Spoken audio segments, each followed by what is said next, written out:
The heart of your teams. The heart of Minnesota. Valley Sports North. The heart of the fan.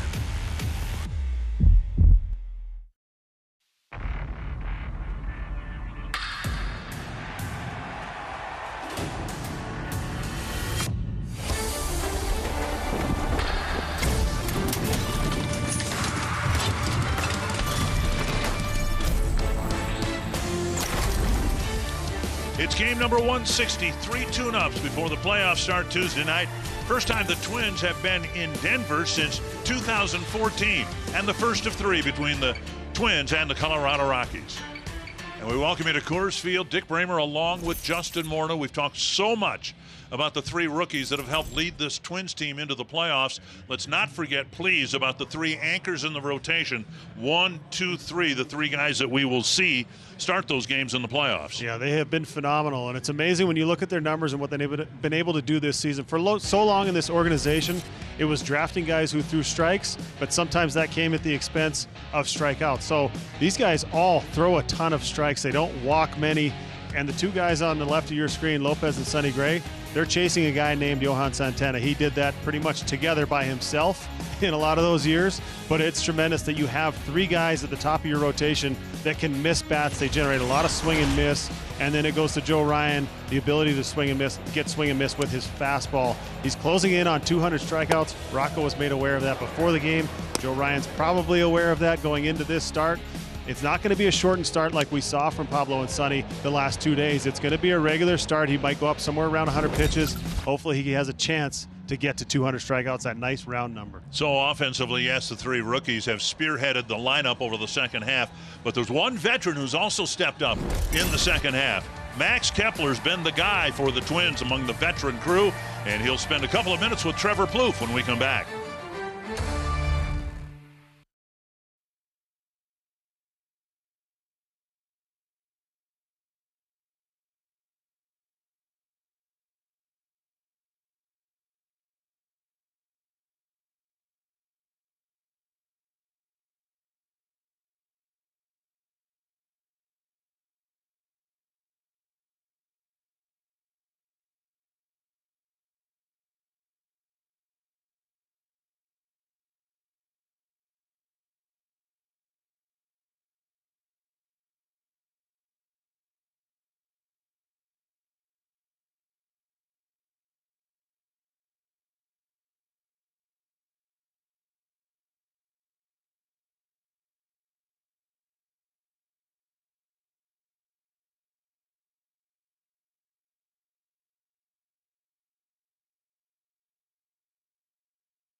Here we are joined by Max Kepler.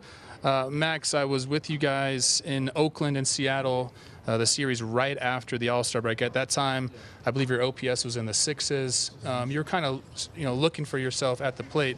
Since July 14th, you have a 911 OPS. Clearly, you found your stride offensively. Is there any mechanical adjustments you made? Was it a mental thing? What was it? A combination of both. Talking to some of the right people about hitting, but yeah, I just found some mechanical things that helped just simplify seeing the ball for me, staying in my backside, and cleaning up my bat path through the zone. And you know me, like I'm a simple guy. I don't really try and overthink things when it comes to hitting, and I'm more of a feel guy. So I found a feel that worked for me, and I just try and replicate it every day in the cage, and it's stuck, luckily. You've been in the organization since you were 16 years old, right? Do you think this is the best Twins team that you've been a part of? It's up there. It's definitely up there. Versatility-wise, I think we can come at teams from every angle. And to be honest, it's the best pitching I've ever seen a Twins team have. I don't know if you agree with that or not, but the consistency is key, and the arms have been there every day, regardless of how we're playing on the offensive side. But yeah, we're young. We got a veteran perspective too, so I think we have a good balance when it comes to that. Everyone understands each other and leans on each other when needed. And obviously everyone's gifted and talented when it comes to baseball. But yeah, it's definitely a top 3 team for the Twins that I've played with. Well, we can't wait to see you guys play. Last series of the year coming up next.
Denver, and again, the Twins haven't been here for a long time, but you were telling me, Justin Morneau, that the weather here is spectacular, and you were right, at least on day one.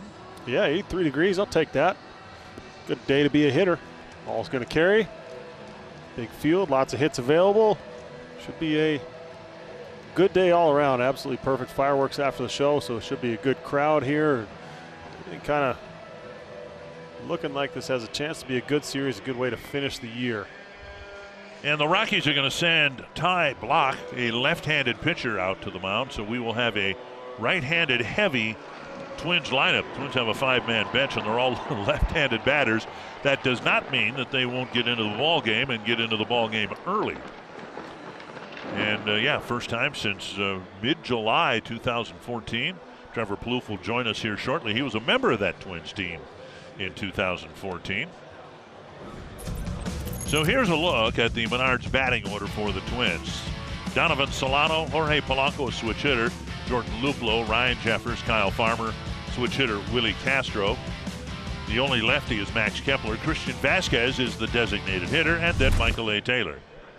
Yeah, you mentioned the righty lineup, so your home furniture, starting pitcher stats. 19 games, will be his 13th start of the year, mixing in a sinker. Be a cutter, curveball, changeup, and probably seeing a lot of changeups against all this right-handed heavy lineup. And I think in this ballpark, especially for a lot of these Twins hitters, these young Twins hitters who haven't played here, there's a little bit of an adjustment. You don't notice it until you play a couple of games here. There's a little less break on the breaking pitches. Guys throw more sliders and changeups here than they do curveballs. Just the altitude, the ball doesn't grip as much against the actual air and doesn't break as much. So there's a little bit of an adjustment you make, and then the fielders are also going to have an adjustment to make. But you go up there, you try and hunt something in the middle of the plate, and there's a ton of room to turn singles into doubles in this outfield, and there's a lot of hits available. Very much a hitter's ballpark. We'll check out the Ford defense for Colorado. Nolan Jones is in left. Brent Droyle in center. Bouchard is in right. McMahon, Trejo, Rogers, and Montero, and then Diaz behind the plate, their fixture behind the plate. Jones can cover it in left field. Doyle can cover it in center. Two of the requirements here in this spacious outfield. And it'll be Solano leading things off, playing first base tonight. I was interested in talking with Rocco Baldelli. He said also, you know, you come here and whether you've been here before, you've certainly heard about the thin air and the spacious outfield and all that. So it's not just the air, though, according to Rocco. This is one of the fastest surfaces in the National League, he said, too. Fouled away, 2 strikes. And I guess I'd never heard that about this ballpark. Yeah, especially the outfield, the ball seems to run to the wall pretty quick. It's good weather, easy to grow grass here, sunny a lot of the time. And Solano firing 3 foul balls off to the right side, a little late on all 3 swings. Polanco and Luplow will follow.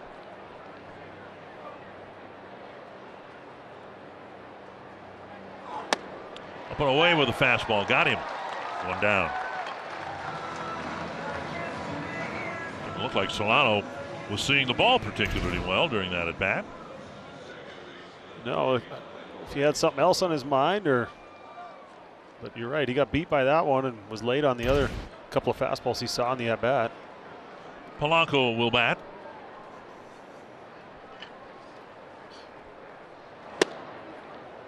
And he takes ball 1.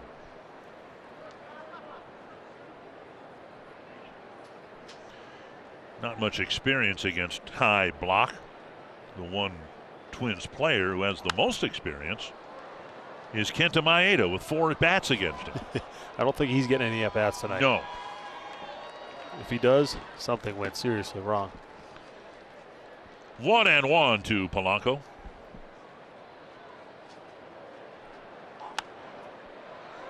See Polanco fighting him off as well. I mean, these are what, 91 mile per hour fastballs, right? Yeah. Luplow on deck. He's working quick. Polanco takes his time out, but kind of rushing him a little bit. And I think the other thing that happens here is guys throw a few more. It seems like they throw more fastballs here because they don't trust the breaking stuff as much. So there's also that adjustment. A lot of times it's weird as a hitter when you start seeing fastballs in counts where you're kind of expecting breaking balls. You get to 2 strikes a lot of times. We saw Solano late on some. That's hit to center, and that'll drop for a hit. So Polanco's aboard with a 1-out single, and that'll bring up Jordan Luplow.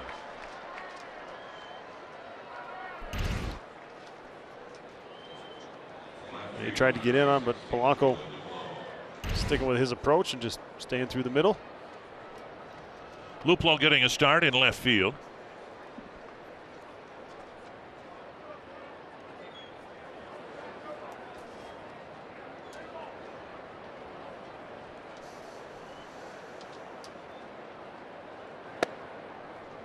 It's going to be really interesting for me to watch if Rocco We've seen him kind of leave some guys on the bench more on the off days, trying to keep Kepler off his feet. If he's giving guys, the everyday guys, a day off, he hasn't used them to pinch hit as we see. There's a base hit to center field off the bat of Luplow. Polanco will check in at second base. Say, as we see him do so often throughout the season, we've seen him go out there and okay, 6th inning, starters out of the game, I got a chance to use my lefties off the bench. I wonder if he's going to do that today, because if that's how you're going to manage in the playoffs and that's what you've done all year long, you kind of want to keep those guys in that rhythm, adjust. It takes some time to prepare to pinch hit in the 6th inning. So you don't want to have to all of a sudden take a week off from doing it and then jump back into it in the playoffs. Right. It's got to be something that for the most part, you're consistent unless you want to give somebody a day off. So it's going to be interesting to see once this starter comes out of the game, are they going to go to the lefty bats and go lefty heavy if they bring in a righty reliever? Up the line, and that started foul and went fair. And Jeffers beats it out. Looked like the first bounce was in foul territory, which is irrelevant. It came back fair. And the Rockies were able to get the force at third base. First and second, now 2 down. Yeah, he ate him up there. Another Twins hitter late on a fastball. This is a nice play right here. Good instincts to go and get this and try and get the double play across the infield, but ball just hit too slow. How would you like to be the Colorado third baseman to replace Nolan Arenado? I was the Colorado first baseman that got to replace Todd Helton. So, okay. We talked about this the other day. It's something that as a player, it's not any different for you. You're playing your position. You're going out there, trying to do the best you can and happy to have a big league job. It's different for the people sitting in the stands or watching at home on TV to look out there and say, man, we had this Gold Glover over there forever. We had this, franchise cornerstone, and he's not here anymore. So it's different when you look out on the field, but when you're playing, it's not any different. Push to the right side. That'll bleed through. Rounding third, Luplow's going to be waved home. And the throw from Bouchard, he held onto it for a while. Twins get 3 singles in the game's first run. I think there's so much of a reputation in this ballpark for being a home run hitter's ballpark, and that's not necessarily the case. It's a good place to hit home runs, but it's a big field, but there's a lot of base hits. There's a lot of balls where you get jammed, you break a bat, it carries over the infield. The outfielders have to play so deep, so basically any ball that's hit on the ground that does get through the infield is going to score a run. So it's a run-scoring environment, but it's more because the field is just so big that it ends up leading to opportunities to run the bases aggressively, and that's why I think a lot of times you end up with some high-scoring games here because it's so hard to get outs. And a first pitch strike taken by Castro. We've seen the Twins try to improve their base running over the course of the season, trying to go first to third more often, and with the big dimensions here, we'll probably see that frequently in this 3-game series. 1 strike. Castro takes one up around the hand. Yeah, you wonder, with the reputation of two of the best outfield arms in the game of baseball, both guys center and left, throwing the ball 102, 104, each of them. So is that going to kind of limit the Twins on the base pass? I don't know. 1-2. Castro at third base.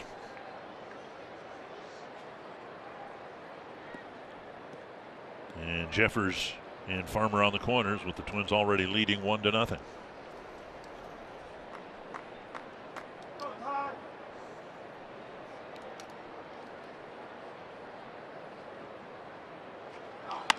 Back to the mound, and that should clean up the first inning. 3 singles and the game's first run.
Nothing.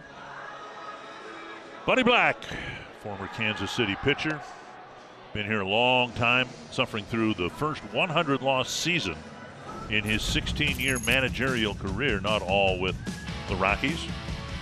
Here's the Menards batting order. Charlie Blackmon got extended for another year today, so good for him. He's leading off. Brendan Rodgers hitting second. Then Nolan Jones, Elihuris Montero, Brian McMahon, Elias Diaz, Sean Bouchard, Alan Trejo, and Brenton Doyle.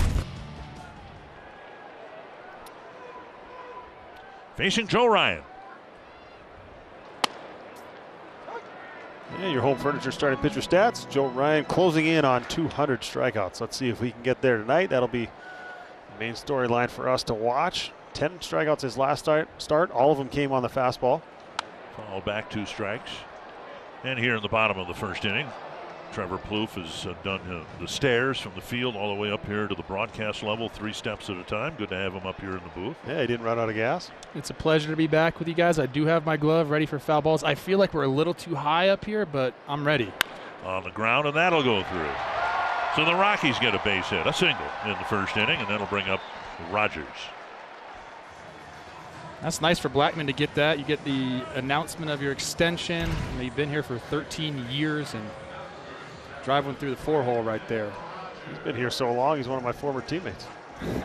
The only one left with the Colorado uniform that I play with. But yeah, good teammate. They see the value of keeping a veteran like him around. A lot of young players, a lot of young prospects. A lot of guys trying to figure out what it looks like to be a professional at the big league level, and he's a great example of preparation, work ethic, does everything right. 1-0 on the ground. Might get 2 here. Castro fires to second. And over to first to Solano. Just like that, 2 away. Check out the Twins in the field. Brought to you by Ford. All the righties in the lineup. That means Luplo's in left. Taylor's in center. Max Kepler, the lone lefty, in right. Castro, Farmer, Polanco, Solano, the infielders. And Ryan Jeffers behind the plate. 2 quick outs. And now here's Nolan Jones.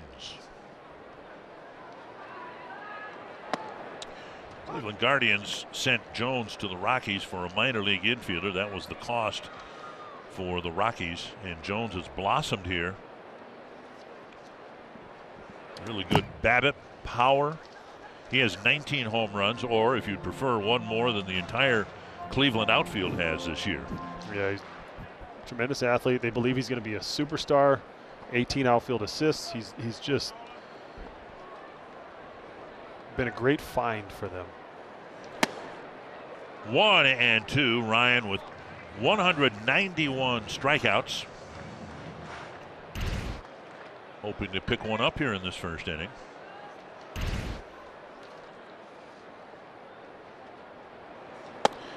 He missed 4 starts, but with that he still pitched just a handful of innings more than he did last year when he had 141 strikeouts. So a big spike in his strikeouts. 50 more and 20 more innings. Fouled away. And not with sacrificing command, only 33 walks on the year, so he throws a lot of strikes. It's amazing the trust that he has this early in his career in his stuff, and especially in his fastball, the ability to just go out there and pound the strike zone. Ooh, everybody wondered where that was. Maybe even Nolan Jones. Just a little low. He had one just above the zone earlier. So now 3-2, and hacked foul. Edwin Moscoso behind the plate. Chris Guccione, David Rackley, Larry Vanover, the crew chief. He's at third base.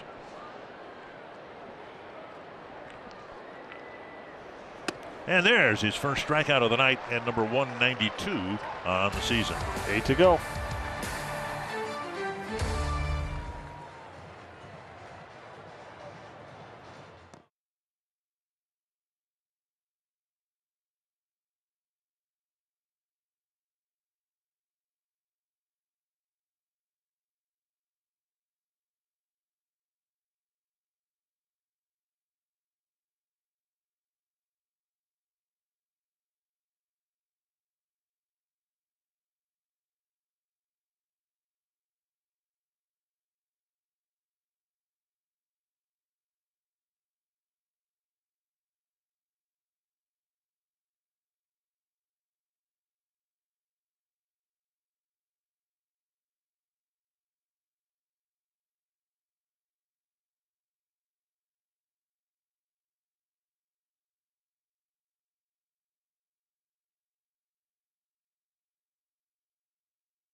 For the Twins, I enjoyed the brief chat he had with Trevor Plouffe when he talked about the adjustments he made mechanically, and it was interesting to hear things from his perspective.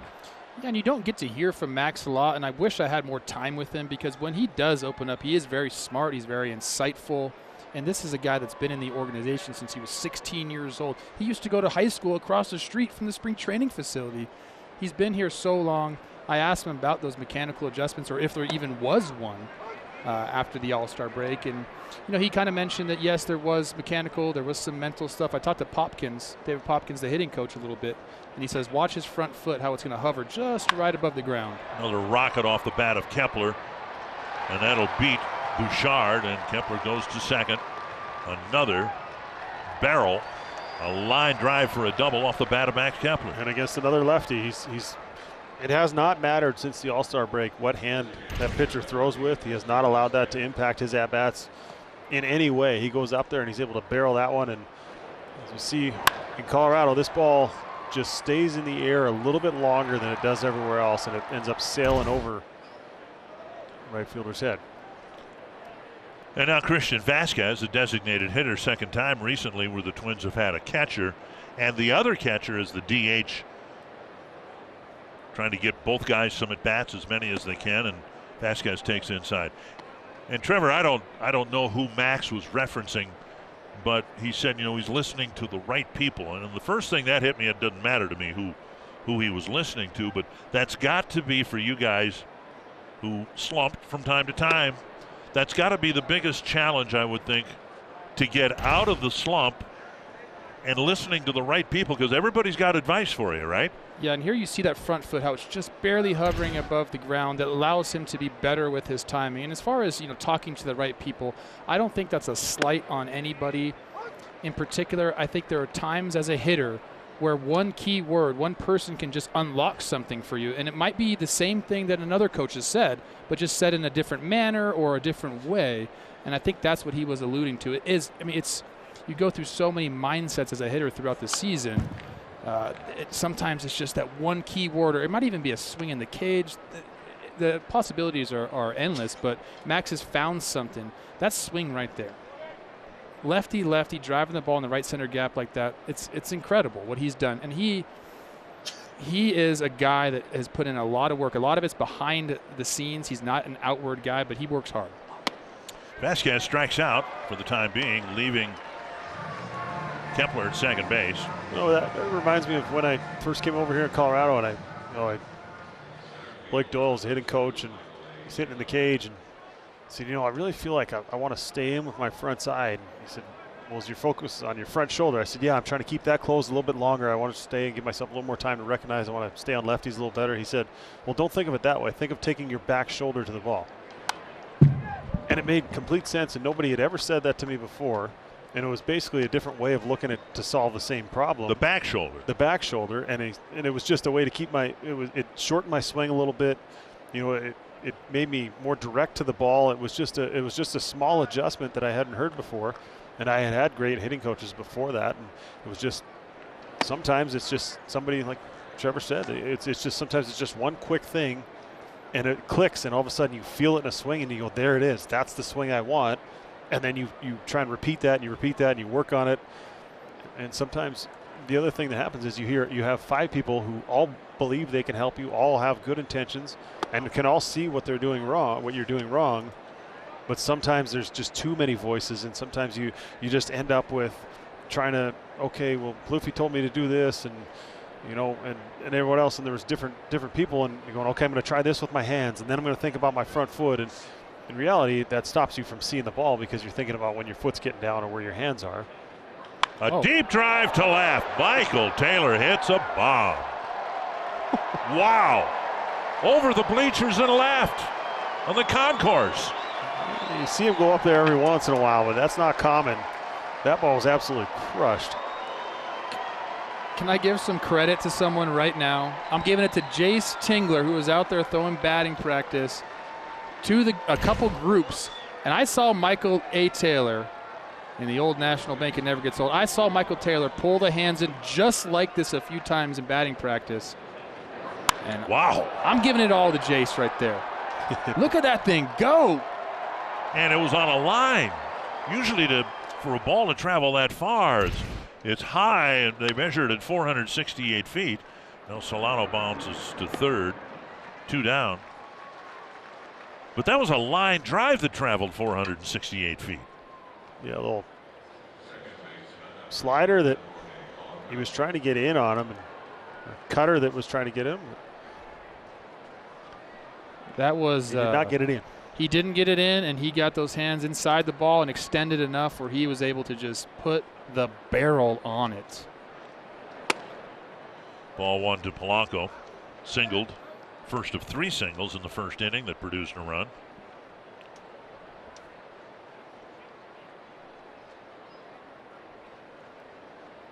That's to left. Jones over and now in. He'll get there to end the inning. Couple of extra base hits, including a tape measure home run by Michael A. Taylor. And it's 3-0.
A. Taylor, and a 3-0 Twins lead now. Joe Ryan faced just 3 men in the first. He'll face the middle of the Colorado lineup in the second. Montero, McMahon, and Diaz.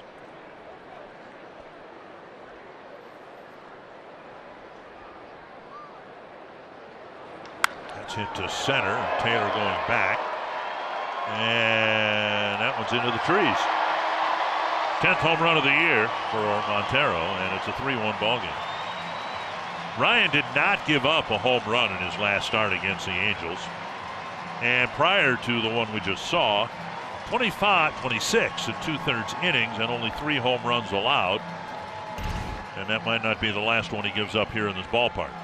Yeah, fastball above the zone, but he just went up there and got it. And this ball never came down. It hits that tree just left of Michael A. Taylor about halfway up. That was a no-doubter.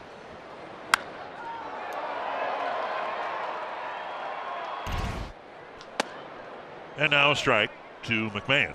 I love that he went right back to the same pitch right there. That's a difficult pitch to hit the way Montero just did right there. And Joe Ryan has, the utmost confidence in that pitch. He goes back to it again. Stuff you love to see. Something I'm interested in this series is, how does Joe Ryan approach this start? It's not going to be like a typical start. He's getting ready for the postseason. So is he going to work on something? Is he going to try to feel something? I think we're going to see a little bit of that from, a nice catch over there. A little one-hander, didn't spill a drop. We're going to see that from, some of the Twins pitchers in this series. I don't want to call it a spring training type series, but, you're going to be able to work on things you need to work on. Ball back again. Yeah, I think it's tough because you want to have something to focus on. You don't want to get away from your strengths. But if this is an opportunity, a rare regular season opportunity, if there is something you wanted to go out there and try and work on. Another strike, another foul. I think maybe you take more chances if you're a pitcher. Hey, I want to get to this pitch and I want to find this spot. I want to get to this zone, see if I can repeat it. I think this is this series will be that for the Twins starters and maybe even the bullpen. 1-2. Yeah, the danger is that is trying other things and losing the feel for what you do well and getting away from your strengths.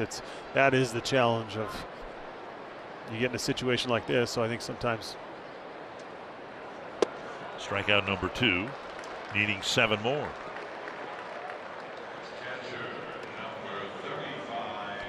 Before Diaz comes to the plate, this quick message from Quick Trip.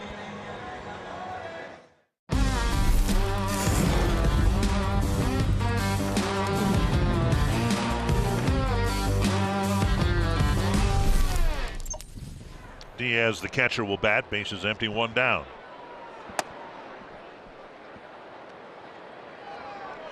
Diaz catching his 124th game this year. We've seen the Twins all year long essentially alternate between Vasquez, Jeffers, and it's worked very well. But Rockies going with a more traditional approach. 2-1.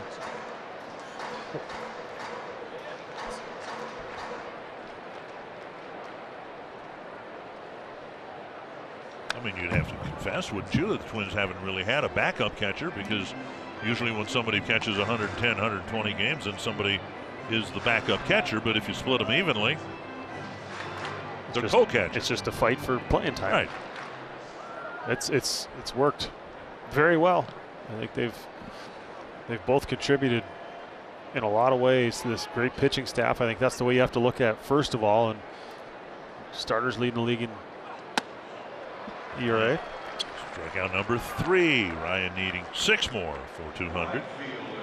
So I think that's first judge of a catcher. Okay, how's your pitching staff? You say good pitching staff can make a catcher look better, but going out there and the jump they've taken from last year to this year and how much staff has improved, you can't overlook the work that the catchers have done to help them along, and the preparation has been incredible. Popped up, and it'll reach the seats.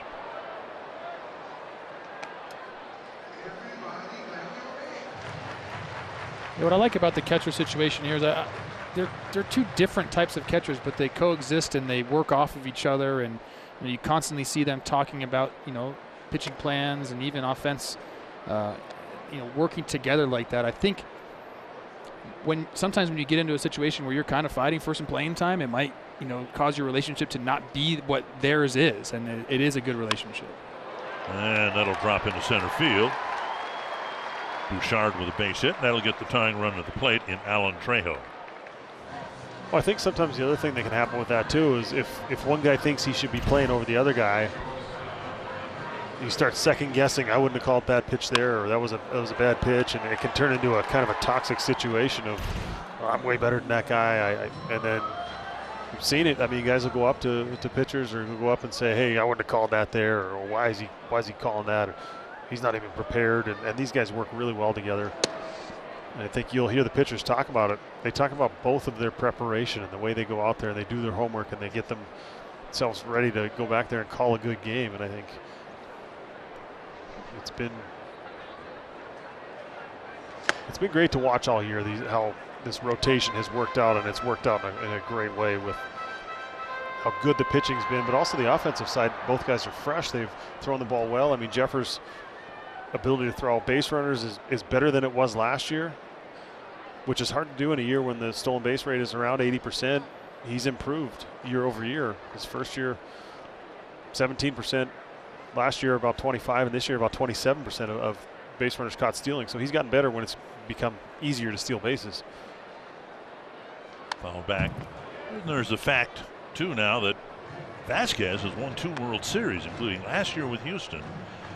And I would guess he'd be a great resource. Jeffers is certainly going to catch some games in what we hope will be a long playoff run. But what a nice mentor it can be for Vasquez to provide Jeffers some advice for how to call a game and without second guessing anything, maybe some guidance about, okay, this sequence works with this guy, and I don't know, maybe none of that changes once you get into the postseason. Well, I think you can focus on one team, right? You go through the course of a season, and sometimes the scouting reports get a little bit shorter, or you see a team for the second or third time.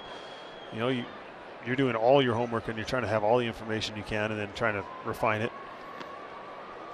and get it down to the most usable level. I mean, there's so much information now, and now you have to figure out what you want to know, what you want to use, and what is useful to you as a catcher and to that pitcher.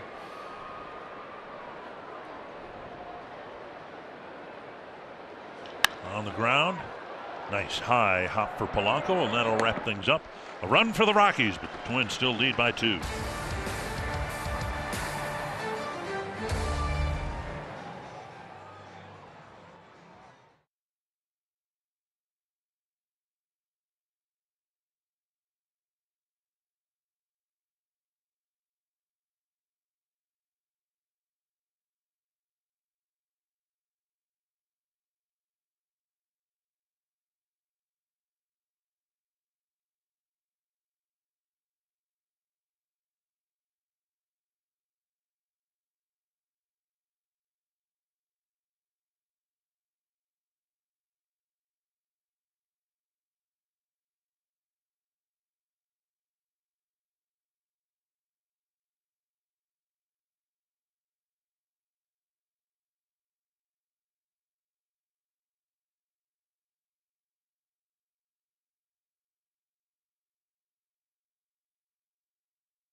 Ball on Bally Sports North is brought to you by Menards. Save big money at Menards on all your home improvement needs. And by Chevrolet, the #1 selling brand in the Twin Cities. With Trevor Plouffe and Justin Morneau, I'm Dick Bramer. Running out of time here in the regular season. We got the telecast tomorrow night and Sunday. Luplow with a big swing and a foul back. And then it's playoff time starting on Tuesday. Twins don't know who they're going to play yet. The picture might become a little clearer after tonight's play. Toronto with a big lead over Tampa Bay. Houston, Arizona hadn't started yet. Texas and Seattle later tonight. 1-1 to Luplow, and a pitch foul back. You know what Twins fans can say right now? I'm happy I'm not a part of that big old mess there. I tried to figure it out today, and I got a headache after about 3 minutes. It is who something. Needs to do what, and then everybody has their favorite opponent. Like, well, the Twins would have an easier time with Team A, B, or C. But if you're going to win a World Series, you're going to have to beat some really good baseball teams. So as much as all the teams that get in the playoffs now are good, it's just how are they playing when you play them? Inside to Luplow.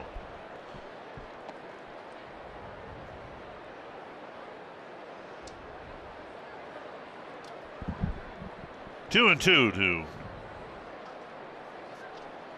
Luplow, and then Jefferson Farmer. 3-2. A little bit of a family affair here with Luplow. He's engaged, I believe, to Austin Wins, a backup catcher here with Colorado. So not to Austin himself. Not to Austin, to his sister. Did I say that? Whoops. Driven foul. Went to college together. Been friends for a long time. So I talked to Austin a little bit about it today, and he had nothing but good things to say about Luplow. Full count. And pitch taken low for a walk to lead off the third inning. And that'll bring up Jeffers. Well, I was saying before you came up here, Floofy, that well, let's take a look at this first. Health Partner Sports Update. Games of interest that might help determine who the Twins will play Tuesday.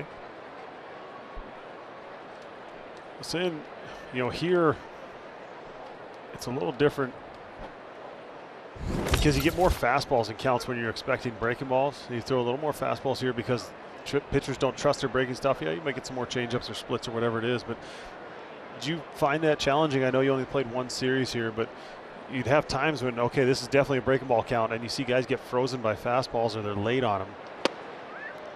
Yeah, you know what? I only played one series here. I don't really remember, what my at-bats look like. I know I had some success here, but I talked to Trevor Story. He came on a show that I did a couple of years ago, and he talked about that effect. And he goes, it's not really about coming here and just raking because pitcher's off speed isn't moving as much. He says when you go on the road and things are so different, and then you come back and you have to keep making those adjustments back and forth because the pitches are essentially moving more or moving less depending on where you're playing. So as much as people want to say, into center, and that'll flop in for a base hit. Good read by Luplow, and he'll gain third base. And that right there is why there's so many hits available. That, to me, is the difference between here and every other ballpark. It's not the ball that Kepler hit over the right fielder's head. It's not any of the other ones that roll through. It's that right there. He makes a good pitch. He gets jammed. But because you're at altitude, this ball's going to carry not much more, but enough to get a base hit. You see him take a break back on it. The ball lands 10 feet behind him. It's just so different here. And then the outfielders have to play so deep, and you can go first and third. Just look at this outfield grass that's out there. It's so much bigger than what you typically see from our vantage point right here. Farmer, the batter, a single, drove in a run his first time up, a line drive foul, 1 strike. But back to what I was saying, Trevor Story said that was the biggest thing, and I'm sure you can attest to it as well, is like kind of going back and forth with the off-speed pitches. When you're on the road, they're going to move a little more. When you're back here, they're going to float a little bit more, and it makes it difficult as a hitter to go back and forth. 1 strike, and now double play grounder. And the Rockies will turn it. Luplow coming in from third base, no run batted in. Want to start that argument again? I was just going to say. All right, let's ask well, I don't know if he's impartial or not, but we got in a little bit of a discussion about whether a hitter should get credit for a run batted in when he does what Farmer just did. Oh, boy. I'm going to lean on the side of yes, you should get an RBI. Oh, you guys. Yeah. I mean, there's a hitter. What's his job right there? Huh? What's his job right there? Get the run in. Not make 2 outs. You got a chance for a big inning. Don't make 2 outs. Oh, man. Fouled back. He got that runner in from third with less than 2 outs. That's all that matters. And so Castro's up there with the bases empty and has to restart the whole big inning together or by himself with the bases empty and 2 down. Yeah, he scored a run. Okay, all right. You just have to, in marriage, in life, you have to pick your battles, and I'm not going to win that one with you guys. You could win it. Castro strikes out. Twins get a walk, a single, no run batted in for Farmer, but it's 4-1.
lead the Rockies 4-1. Hey, for Twins fans headed to Target Field next week, Metro Transit will add special Blue Line, Green Line, North Star Commuter Rail Line, and bus schedules to serve Twins playoff games on Tuesday the 3rd, Wednesday the 4th, and if there is a Game 3, Thursday, October 5th. So check out the Metro Transit schedule and plan ahead. Doyle will lead things off against Joe Ryan, and the first pitch fouled back. 3 hits for the Rockies, including a home run, but Ryan still has a 4-1 lead. Brenton Doyle, not a name that a lot of people are going to be familiar with, but watch this guy play center field. He should win the Gold Glove in center field this year, but a lot of times offense kind of gets taken into account when you're talking about players throughout the league, and he's been a sub-200 average guy for a lot of the year, but this guy can go get it out there in the outfield. Manager Bud Black was telling me that before the game. He can really cover the ground, which you have to do here, of course. Check swing, no swing. 1-2. It's got to be fun for a guy. If you're a guy that can go get the ball and you can run and you can have good jumps, this has got to be the most fun outfield to play. It could be challenging, but just gives you so much opportunity. Another strikeout for Ryan, number 4 on the night. I'll go with yes and no. Because you play some long games here, it's a really big outfield. You're running after balls. It's usually higher scoring than in most ballparks. So there's no really take any plays off. You got to come in further than you do in most ballparks on those bloopers. You got to cover a ton of ground in the gaps. Pitches up, ball 1. For a couple of years, I'd say so, but you know, to spend 10 years patrolling center field here, it'll wear on you after a while. But 2-0.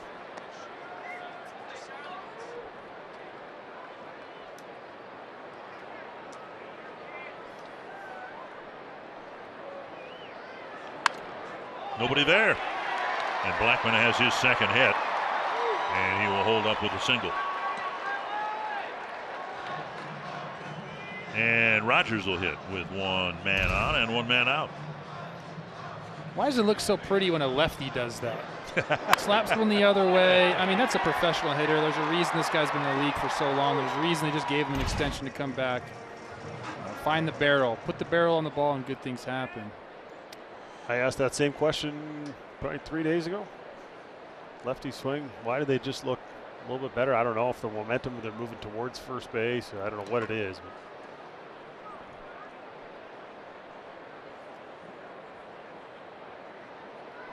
Rogers.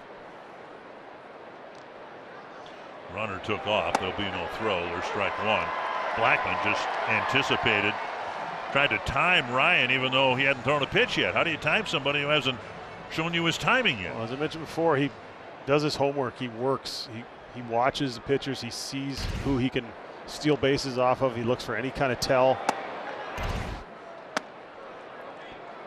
You know, this is something Corey Koski talked to me about early in my career. He said, look and watch when he comes set and then count.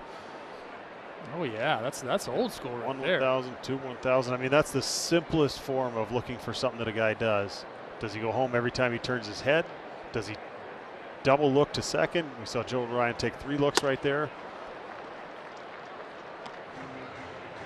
Yeah, let's check this swing out right here. Keeps the hands back. Still, you know, he's still balanced right there, but really he just threw the barrel at the That's ball. called an emergency hack right there. But put it in play, good things happen.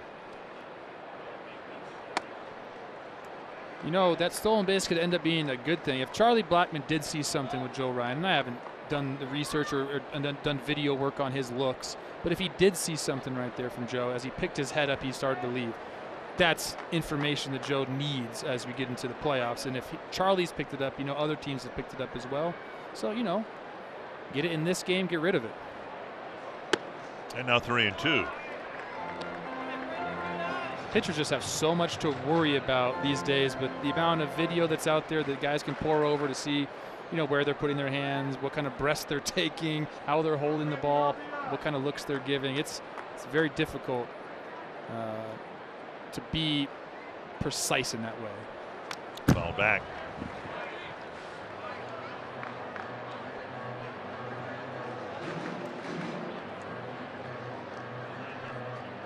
Jones on deck and struck him out his first time up.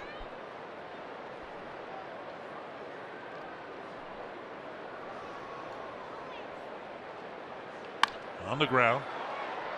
Easy play for Polanco. And on the play, Blackman is up to third base now, 2 down. Rockies started the day 40 games out of first place in the National League West.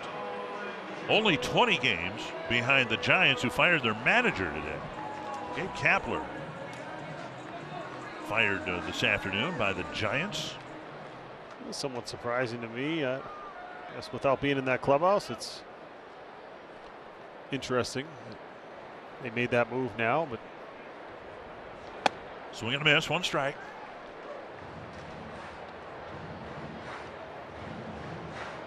It's a tough job to have. You get hired to eventually get fired. It's, you know, you do it well or you do it for a long time. Eventually everyone ends up having to go somewhere else or find a new job. Tough division, too, when you had 2 teams at the start of the year most people thought would win 100 games, the Dodgers and the Padres. Obviously, the Padres have had a profoundly disappointing season. Looks like the Diamondbacks are going to make the playoffs. 0-2 to Nolan Jones. And that'll be lobbed into center field. The Rockies have another run on a 2-out hit by Nolan Jones. There's another one of those balls you're talking about right there, Morning. That thing just kind of kept going. Farmer looked like he had a beat on it right away, but then he slowly realized as well, I'm not going to be able to get to this one. Blackman's stolen base pays off. Advancing to third on the ground ball. Could have been a ground ball double play. But instead, the 2-out single makes it a 4-2 ball game. Here's Montero, homer to center, his first time up. Over the inside edge. Starts him with a little slider right there. Doesn't want to get ambushed again on the heater. Very smart pitch right there from Jeffers and Ryan. I throw it again.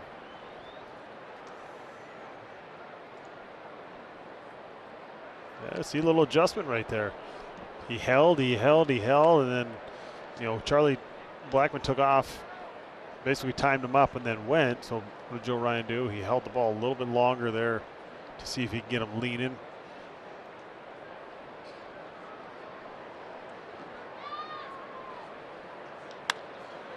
Right center field, and Taylor chasing it and getting there. Made it look easy. And Taylor ends the inning with a catch of a ball in the gap. A couple of singles, a stolen base, and another Colorado run.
Time now, get caught up with Toyota. Michael A. Taylor, Twins' longest home run of the season, hit it all the way up there on the walkway over the seats.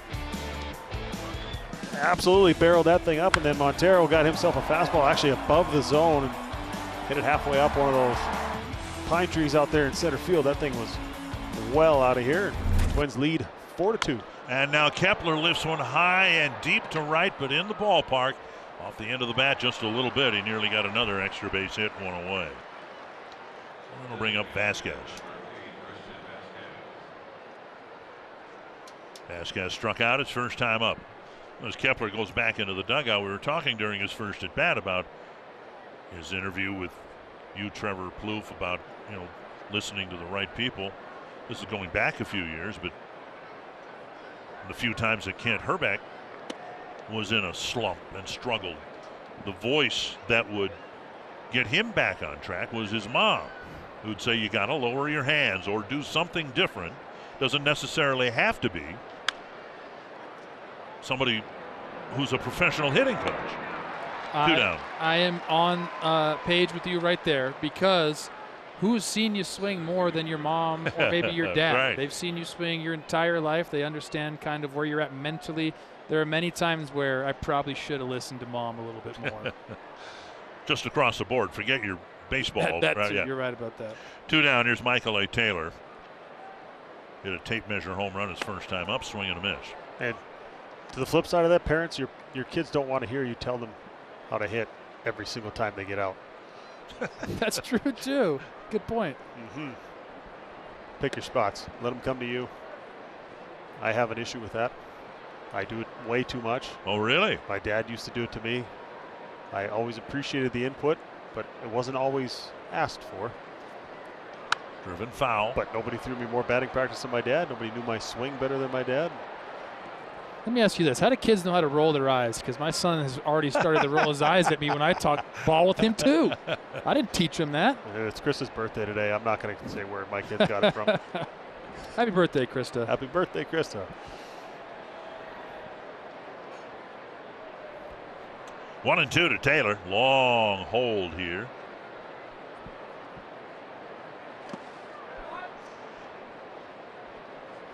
It's going to be really interesting to see. And obviously this is the lefty lineup, but who plays on Tuesday? And it's all hands on deck, as we've seen throughout the year. Guys are prepared. They're ready for this. But who starts and who's in the lineup and who comes off the bench and how is it used? And we talked to Rocco about this earlier today. And 3-2, 2 outs, probably not the time to get into this conversation. But he's going to get on base here, so it won't matter. Full count. Driven to the right field corner. Oh, go 3. Yep. That is in play. And Taylor will fly around third, or second rather, and go into third with a stand-up triple. We're on cycle watch, people. We are on cycle watch here in the 4th inning. What a piece of hitting. Line-to-line power. Yeah, he got the 2 hard ones out of the way, and got himself a fastball middle away, went out there and got it, went with it, and got a friendly kick off that wall. Yeah, it's got to go over the scoreboard, right? Yep, above the yellow line out there, Yep. above all the out-of-town scores. You ever ran like that, Morny? He was at third base by the time I would have been at second. It just looks so smooth. How does he do it? You ever ran with it like that? I saw you, so I knew the answer to that question, big guy. So now Solano down and in. But back to what you said to Rocco today, asked him about, you feel like your team is prepared. Yeah, they've been mixing and matching. I mean, if you look at, plate appearances up and down the roster, guys have gotten substantial plate appearances. So, if he wanted to use this series as a series to make sure everybody got at bats, so you're fresh as you go into Tuesday, he could do that. But I don't think it's necessary because of the way he's managed and has mixed the team. Pinch hitting and bringing guys all over the place. I think they've all got substantial plate appearances, and they're all ready. Came inside, got a foul ball, 1-2.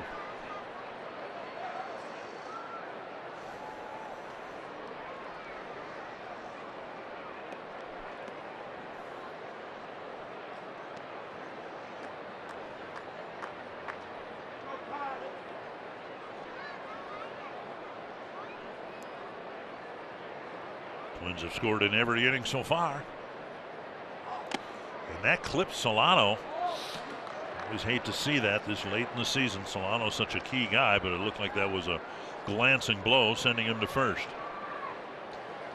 12 guys on the roster have gotten over 300 plate appearances. 16 guys have gotten over 200 plate appearances. I mean, that's a lot of experience up and down the roster. A lot of guys that have seen a lot of pitches during the regular season that'll be ready to go. Yeah, 12 guys also with double digits of home runs, franchise record. So yeah, the offense has been spread around and guys have been able to stay fresh, but then also maintain their timing. I think all the work you do underneath, it helps you get close to ready, but being game ready is a little bit different, and guys are ready every night. Guys that don't start, they're getting in games, and I think it's really kept everyone involved. You don't sit for a week and then get an at-bat and then sit for another 5 days and go up there and try and have your timing. He's been able to have these guys play a lot and spread it around and then have guys be productive when they go out there, because it's not that long layoff in between at-bats trying to find your timing. And I think it was a struggle in the first half. I think it took some guys a while to make that adjustment. We saw the offense, and then everyone started to kind of understand how to get ready, how to be that role, and then how to not get, offended when you get pinch hit for.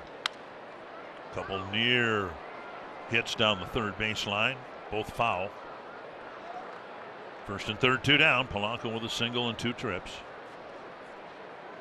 And that type of managing, the way that Rocco's ran this club this year, having those pinch hits and kind of mixing and matching like that, it's going to prove to, be advantageous during the postseason when you do tend to make more aggressive moves throughout each game.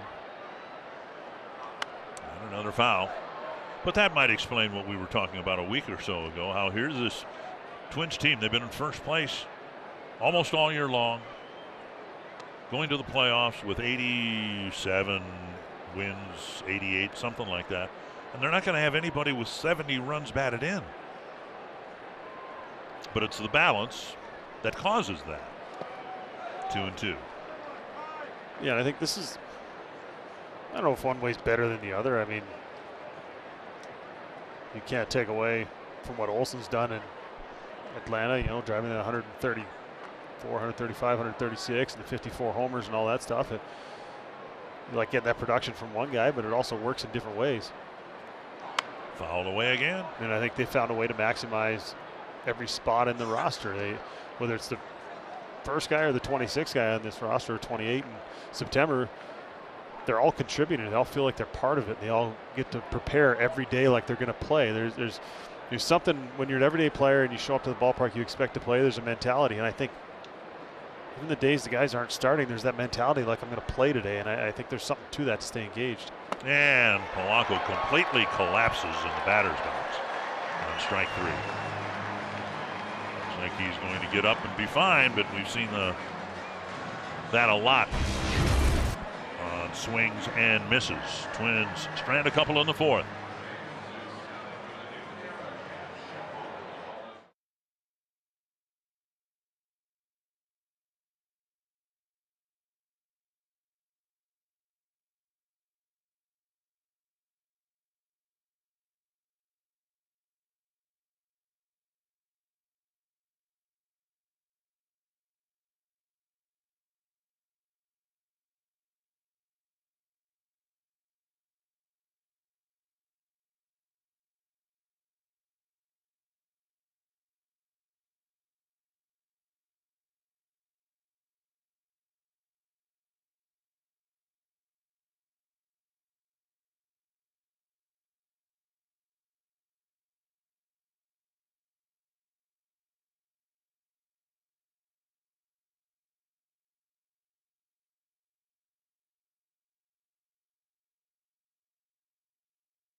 Innings needing 9 tonight to bring his regular season total to 200. And the Twins, for maybe the second time, will have multiple pitchers with 200 strikeouts. Dean Chance, Jim Cott, Dave Boswell did it in 1967. Well, pitch count's in good shape. So, there's a chance. Well, 2 quick strikes here, leading off the 4th inning. McMahon went down on strikes in the 2nd. I imagine he's going to go, if he shows he's going to swing at that pitch, then you go just a little bit higher with the next one, see if you can get him to chase. When you see a swing like that as a pitcher, there's no reason to mess around. Just go right back to it. On 3 pitches, he picks up his 5th strikeout. And that'll bring up Diaz. Pitch count's in great shape, 4 to go. This is something that, I don't know, you appreciate it when something is rare or something that's it's a round number, it's an accomplishment, it's a testament to work. And the fact that he's doing it in a year where he missed 4 starts. Drilled foul. Well, Rocco brought up a good point today in meeting with the media that this is an important series for the relief pitchers. The fact is, Joe Ryan may not pitch in the wild card round at all. He would be starter number 3 in a series that might last just 2 games. Popped up back and out of play. The focus here in this last series is to make sure that the relievers get their work but not be overworked. And so, as he said, Joe Ryan's going to pitch tonight. No restrictions, 6 innings, maybe 7, I don't know. But he's going to get a full start, much like he would have back in July. Checked his swing.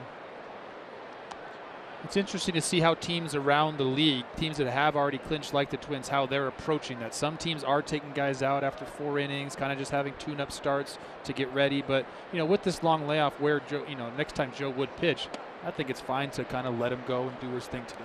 Having already declared that tomorrow's game is going to be a bullpen game, and a lot of these guys are going to get an inning or 2 or more tomorrow. Yeah, I think that was what Rocco said. He doesn't want to use guys back-to-back days right now unless he absolutely has to. Foul back again. So that's the importance of Joe pitching deeper into this game is, okay, maybe you only go 2, maybe 3 relievers, or maybe you pick it back in with Keuchel. Maybe, whatever they decide to do. Right. They know that they're going to be using either 8 or 9 guys most likely tomorrow in tomorrow's game, and so you're going to try to avoid as many of those as you can, so you get as many outs out of Joe Ryan as you can. Drilled to center. Off the wall, Taylor plays it well. Here's his throw to the second base bag, not in time. That was on the money. He had him. He played that really well. And this ball just kept sailing on him, but he went back and angled himself. He took a great route here. Off the bat, I thought he was going to get there, but again, that thin air up here just keeps this ball going. I think he thought he had it right there, too. I think if he's playing straight up, he gets to it, but he was shaded a little bit towards right center. Well, I almost said it was the 3rd out. I didn't have a chance when Montero hit his drive to the gap in right center field. Taylor took a perfect angle on the ball, and Rocco said, we're just going to go out here and let our outfielders, this one flared down the right field line, foul. Just going to let our outfielders go out here and track balls during batting practice and do the best we can. But Taylor played that ball at the end of the 3rd inning perfectly to make the catch and played the carom on the double perfectly. Well, the thing I noticed, taking just during batting practice, wherever you think the ball's going to land, it's going to go 10 feet over your head further. So he's made that adjustment. I didn't know. I go out there. I stopped going out there during BP because I was just embarrassing myself. I think I was going to catch a fly ball and the thing would go sailing over my head. It just kept happening. So I mean, he's. What were you doing in the outfield in the first place? Just for fun, running around. Now up and away, 2-1. Just making divots with those loud feet you got out there. Oh, here we go. Come on. Just go out there talking to the guys. What day you're not playing, whatever it is, just go out there and have a little conversation, get out of my own head, see if I can get some hits. 3-1 now to Borchard. We talked about it today. You know, we're sitting on the field, standing on the field. I wasn't sitting because I don't want to disrespect the field like that. But we're at a major league ballpark. You make fun of me for bringing my glove, but I love it. It's like when you get to stand on a major league ballpark and have your glove, I think you take every opportunity you can. Yeah, or you just turn the page and let somebody else do it. Hey, you pointed out something to me today, and I hope you don't mind me bringing it up because I saw it today. Well, when my numbers retired? No. Oh. Pete Mackey to the mound. We'll have time to maybe talk about this as long as you feel comfortable, and I don't think I'm telling anything out of school. But I watched Kenta Maeda take the field here today, and when he got to the top step of the dugout, he bowed to the field. Yeah, a little sign of respect and pretty cool. I don't know how it's taken me this long to notice it, but I noticed it at home the other day. He was coming off and just got done just during batting practice, and a little bow and a little sign of respect, and then head in. A little quick trip to the mound, but I think he got to play over in Japan in 2014 and went over there and parked there, all dirt infield. It's where they play their high school tournament. Think of it as the high school hockey tournament at the Excel Energy Center or whatever it is, where it's sold out for a high school baseball game. And, you know, before I went over there, they said, hey, do not spit on this field. It's insulting to baseball here in Japan. This is our stadium. This is our best park we have, and please show respect to this field, not spitting on the field. High fly to left, and back is Luplow. And the Rockies take the lead on a 3-run home run. Trejo hitting his 4th.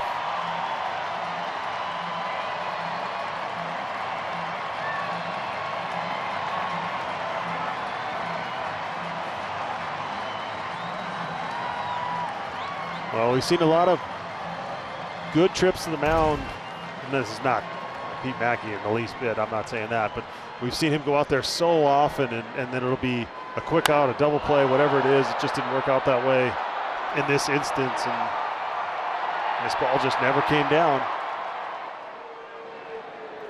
I don't think Joe got that up as much as he wanted to, kind of middle top of the zone instead of top of the zone there. And you're right, if you get a ball up in the air here and it's on the barrel, it's going. And now slow roller.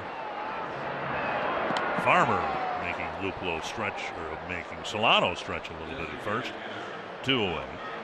And that'll bring up Blackman.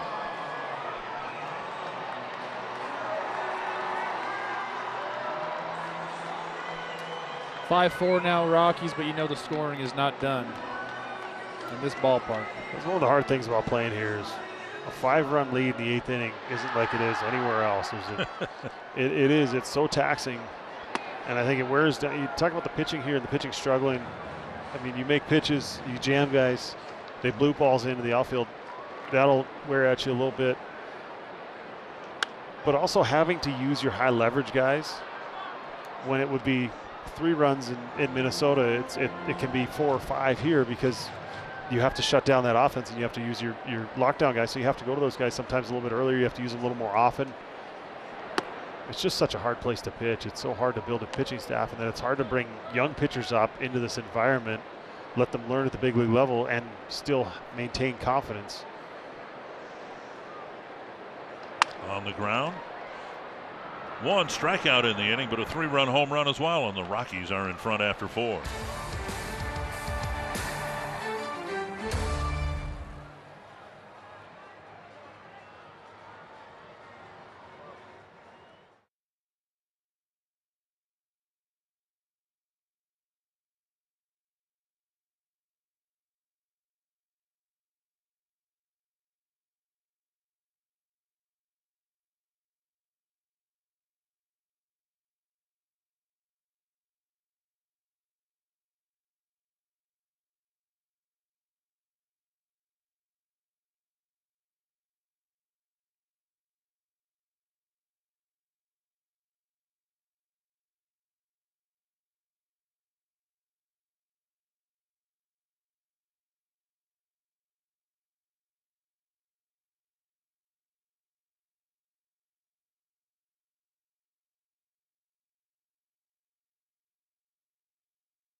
Baseball on Valley Sports North is brought to you by Luther Auto.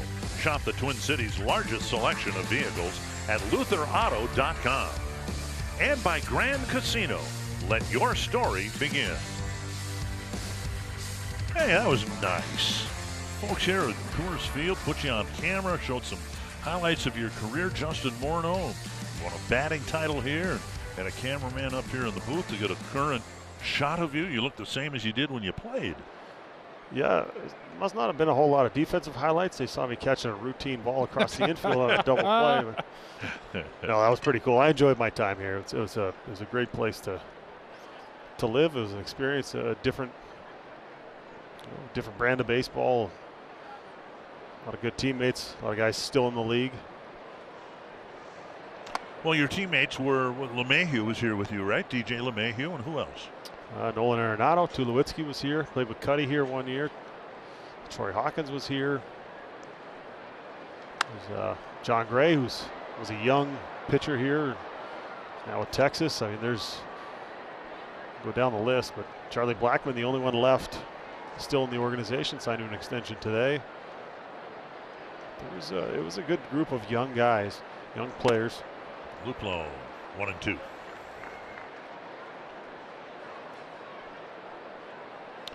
Block gave up a run in the first, 2 in the second, 1 in the third. Almost gave one up in the fourth inning. One hop, backhanded by Trejo. Close play. Love to see that. He's out. And Luplow busted it down the line and nearly got an infield hit. Nice little scoop by Trejo here. He's got to go down to his knee, and then once you get there, you got to get back up, get on top of the ball, fire a strike. Sometimes as an infielder, when you have to go and kind of get off of your feet, you don't really get on top of this ball. It kind of sails a little bit. You see right there off the top of his hand, and that's why the throw goes high.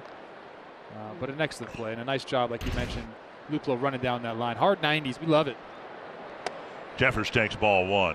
Yeah, maybe thought he had a little more time than he actually did. It was surprising to see him gather being that far away from first base and take that extra step, but he's got that internal clock. They say he expect him to be Gold Glover one day. They love his defense and obviously good throwing arm. You saw that coming across the infield there.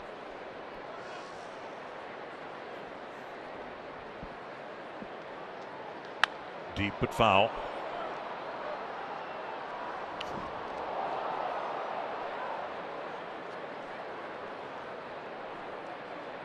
Each team with 7 hits, 9 runs on the board, and we're roughly halfway through the game.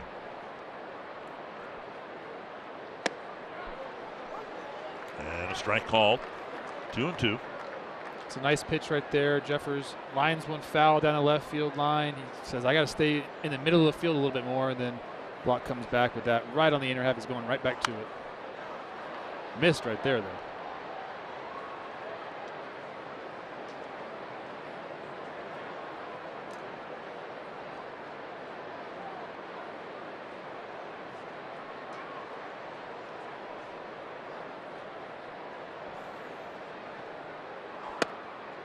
Just missed the inside edge.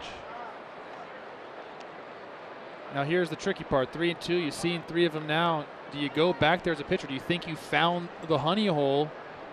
Or if you're Jeffers, do you look there, open up, and cheat to it a little bit? That's the chess game. And Jeffers will take a walk with 1 out here in the 5th. Yeah, he went back to it, but he made a nice adjustment, and he got eaten up earlier in the game on that cutter. Broke his bat. Another couple looks at him, a little better pitch recognition. So he was able to see that out of the hand and take his walk. See if the Twins can get a couple of those runs back here now that they gave up the last half.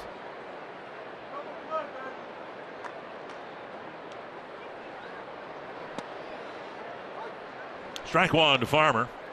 An RBI single in the first. And then a double play grounder that resulted in the Twins scoring a run. And now 1-1. Would you say he batted the ball that led to a run? He put the ball in play. A run scored while he made 2 outs. What did he put the ball in play with? 1-1. It's dribbled toward the mound and stumbling a little bit, making the play, or a play. Farmer is retired, and Jeffers goes to second. That'll bring up Castro. That was awkward all around right there. Now this from the Minnesota Lottery.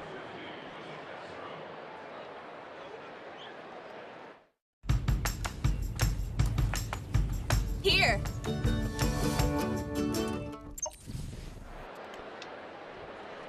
Castro 0 for 2. Trying to tie this game up here in the 5th inning.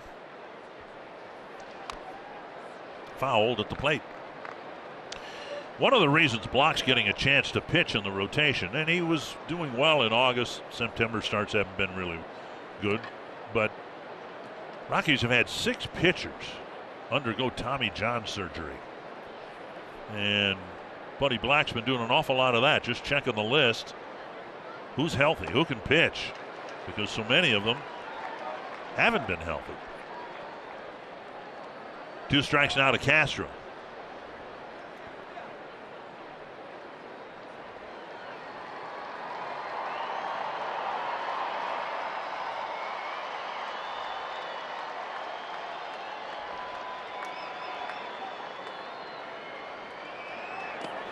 What you were talking about before, the dimensions here, the depth of the outfield would really help Jeffers' chances of scoring a run here on a hit to the outfield. Yeah, unless it's, one hop rocket, 112 off the bat, get a good read, should be able to score here. 2 outs, he should be anticipating contact. That kicks away, and now Jeffers will move up a base. Well, now I guarantee he'll score from the outfield here. So a wild pitch.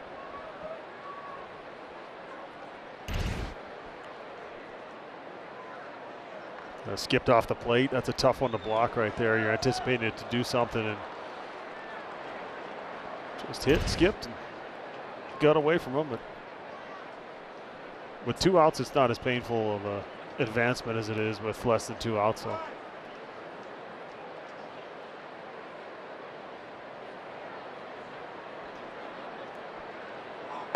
And now a pitch up, and it's a full count to Castro with Kepler on deck.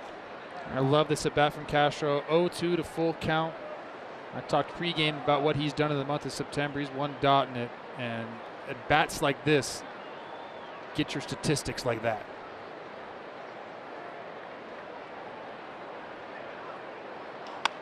That's a fair ball. And a long throw. What a play by McMahon. Castro can run well, but McMahon got him by a full step, throwing from foul territory to end the 5th.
This play by McMahon here. The only way you're going to get anything on this, though, is if you take that forward step there, get your momentum going back towards first base, which he does.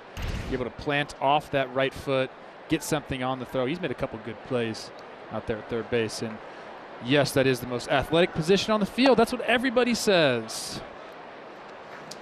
I honestly have never heard anybody say that. You just did. Strike one to Rogers. Jones and Montero will follow. Pop back, out of play, 2 strikes. One would think that Ryan will get 2 more innings here to try to pick up the 4 strikeouts he needs.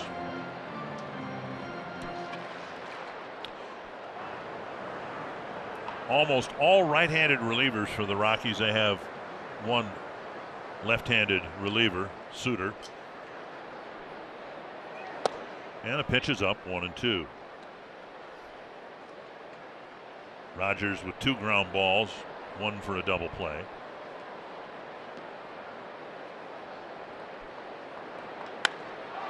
Deep to left center field.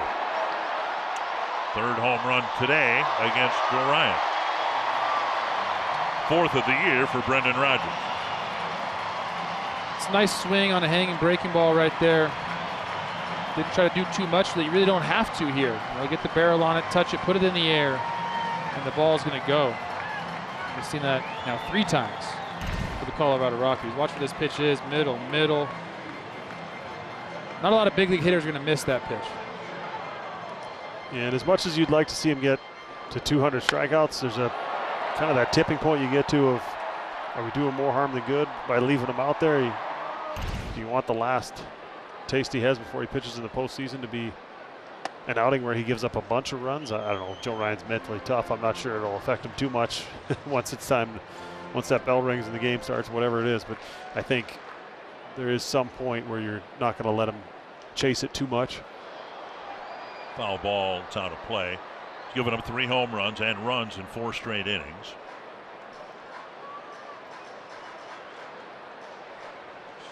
The impact of this field, the dimensions, the light air, all of it really brought home to me when Darryl Kyle signed a contract here in the late 90s. They've been playing here for a while, and Kyle was one of the best pitchers in the league with Houston for a lot of years. He signed a 2-year deal here, and it did not go well. And you talked earlier about how the break and stuff, and Kyle, of course, had the big curveball, which was not neutralized, but it wasn't as sharp here. Didn't have the break that it had here, and he was here for 2 years and couldn't get out of here quick enough. It's such a hard place to pitch and to go out there and have success, and because you just have, with starters, it's a little different. You have a little, you pitch more innings, so you have more time to kind of bring those numbers back down when they get out of control. As a reliever, one bad outing, it takes you a month to get your numbers back down to where you want them. On a right, Kepler comes in. Something outfielders typically don't do much here, but he gets the catch for an out here in the 5th.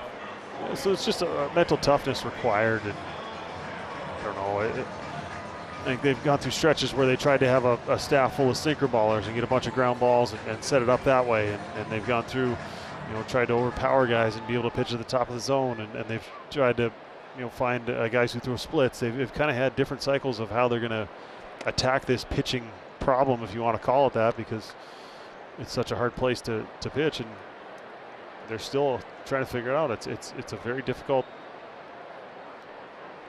thing to figure out, and they're still working on it. Former Twin Denny Nagel finished his career here. He won 20 games a few years earlier with the Atlanta Braves. Had 3 years here where he struggled with an ERA of close to 6. Foul back.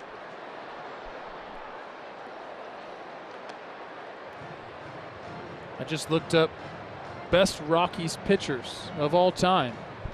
Number 1 sent shivers down my spine. It's Ubaldo Jimenez, who I had a very difficult time hitting against. I remember a game he pitched in Minnesota at the Metrodome was dominant. Yeah, played with Jorge De La Rosa. He figured out how to pitch here. He threw curveballs here. He did a good job. Fuentes, another former teammate. Bullpen. Kyle Freeland has figured out how to pitch here. Jeff Francis, 5th overall pick, who pitched here. Popped up.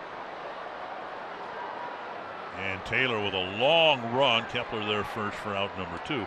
Well, now Freeland, who's on the injured list with a shoulder problem, they hope is nothing serious. He had the advantage of growing up out here and pitching high school ball, Legion ball, whatever. He's from this part of the world.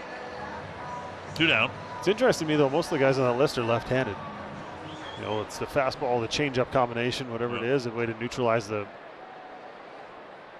right-handed hitters that you face. But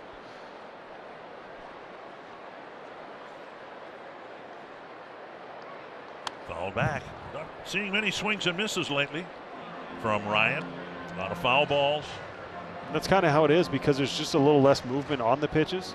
The pitches that the fastball's up in the zone that he gets hitters to swing through are don't have that same amount of ride. They're not beating the hitters and be able to keep at bats alive. I think that's the other challenge here is the breaking stuff. So you end up, foul balls. Guys are able to foul off pitches. Good breaking stuff, good fastballs above the zone that they normally wouldn't get to. There's a swing and a miss.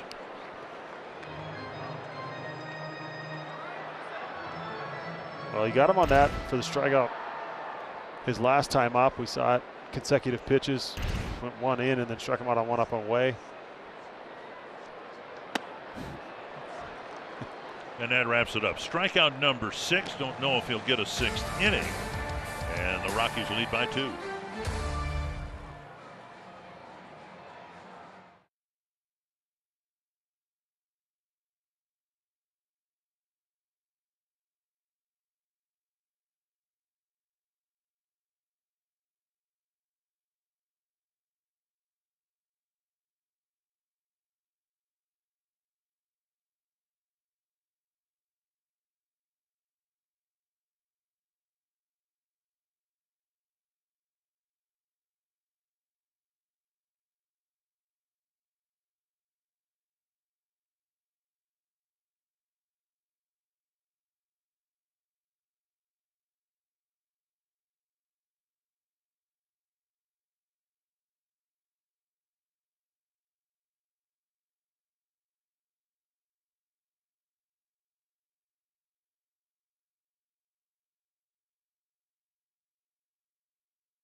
Trevor Plouffe was in the Twins lineup that day, getting extra base hits all over the place.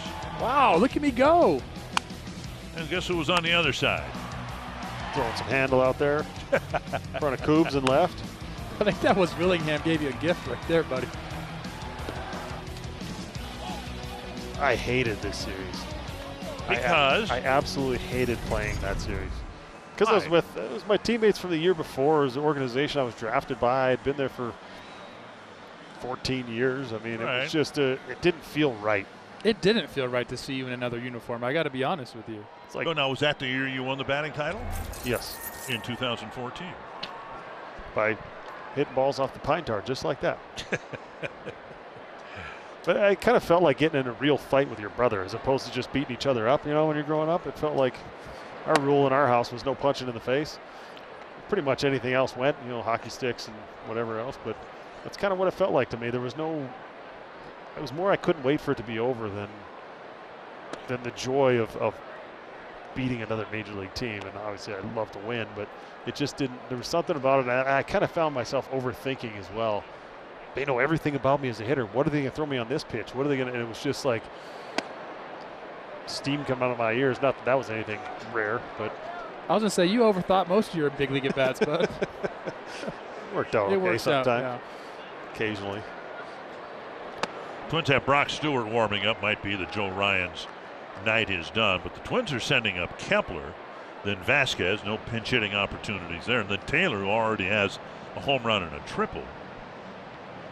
I've seen a few cycles in my time. I don't know that I've ever seen a number 9 hitter get a cycle. We'll see if Taylor can add to the drama here. And Kepler will take a leadoff walk in the 6th.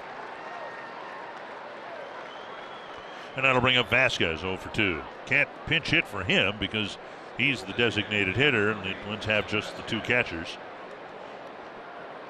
But we would expect Kirilloff, Julian, Wallner, Stevenson, Larnach, some of them anyway, getting into this game.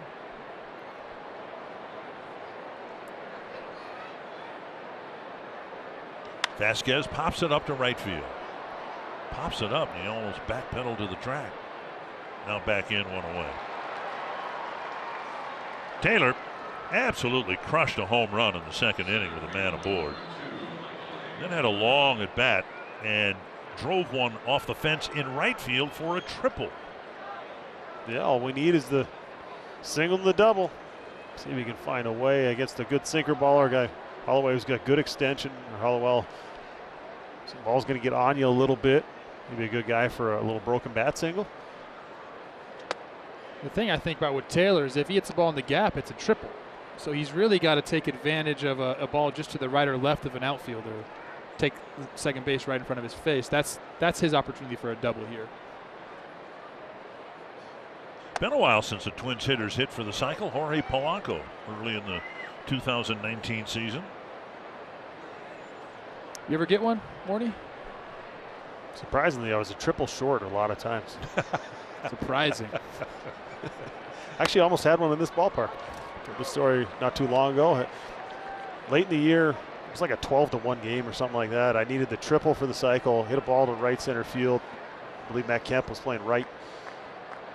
Kind of stopped at second. I felt like if I got thrown out at third, it was kind of insulting the game and insulting my opponents, rubbing it in a little bit. A little selfish move. And I talked to Cuddy after. He said, just go. Yeah. How many chances are you going to have to hit for the cycle? But that's it. 1 and 2 to Michael A. Taylor. Sums most of them up. Dribbled in front of the plate. Diaz will handle it and throw him out. And on the play, Kepler goes to second. That'll bring up Solano. As Taylor leaves the field, there's an interesting article in the Star Tribune today. Lavelli Neal III talked with Byron Buxton, and apparently there was a 20-minute meeting in Rocco Baldelli's office a few days ago where Buxton basically pleaded his case to be on the playoff roster. And as I was reading that article, the first thing that came to mind, and it's like 40 years old the song is already, but John Fogerty pretty much nailed it. Put me in, coach. Put me in, coach. I'm ready to play today. Look at me. I can be center field. We'll see whether he makes the playoff roster or not. There we go.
Twins home game to find out how you could join the Minnesota Lottery Winner's Circle and win $50 in scratch tickets.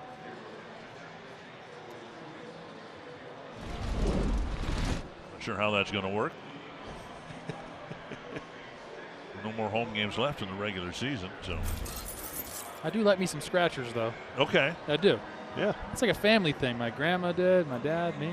Justin did it. You can do it in the booth, yeah. Brock Stewart. Okay.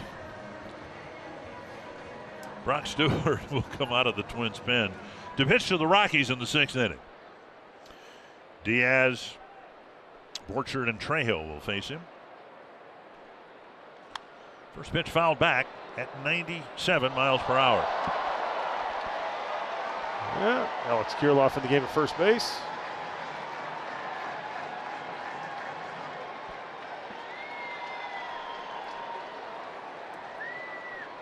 Diaz with a double and a run scored his last time up, swinging a foul, 2 strikes. So 97-97, and Stewart figures to be part of a very hard-throwing bullpen contingent that the Twins will take into the playoffs on Tuesday, whoever they play.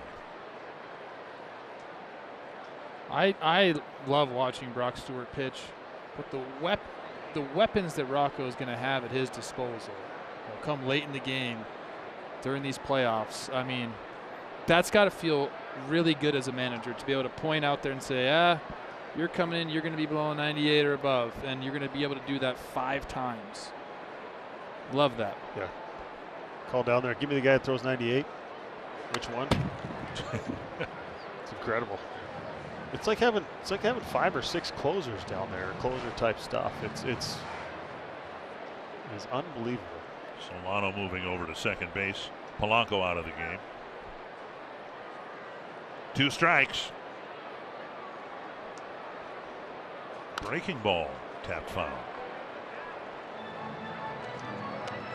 You have to be ready for 98, top of the zone, dotted up wherever he needs to do it. Then you have to worry about that pitch. That was a pretty good one. I bet he goes back to it, just expands a little more, starts it a little further outside for the chase pitch right here. Popped up. Kirilloff at the play. I'll find you. 1 down.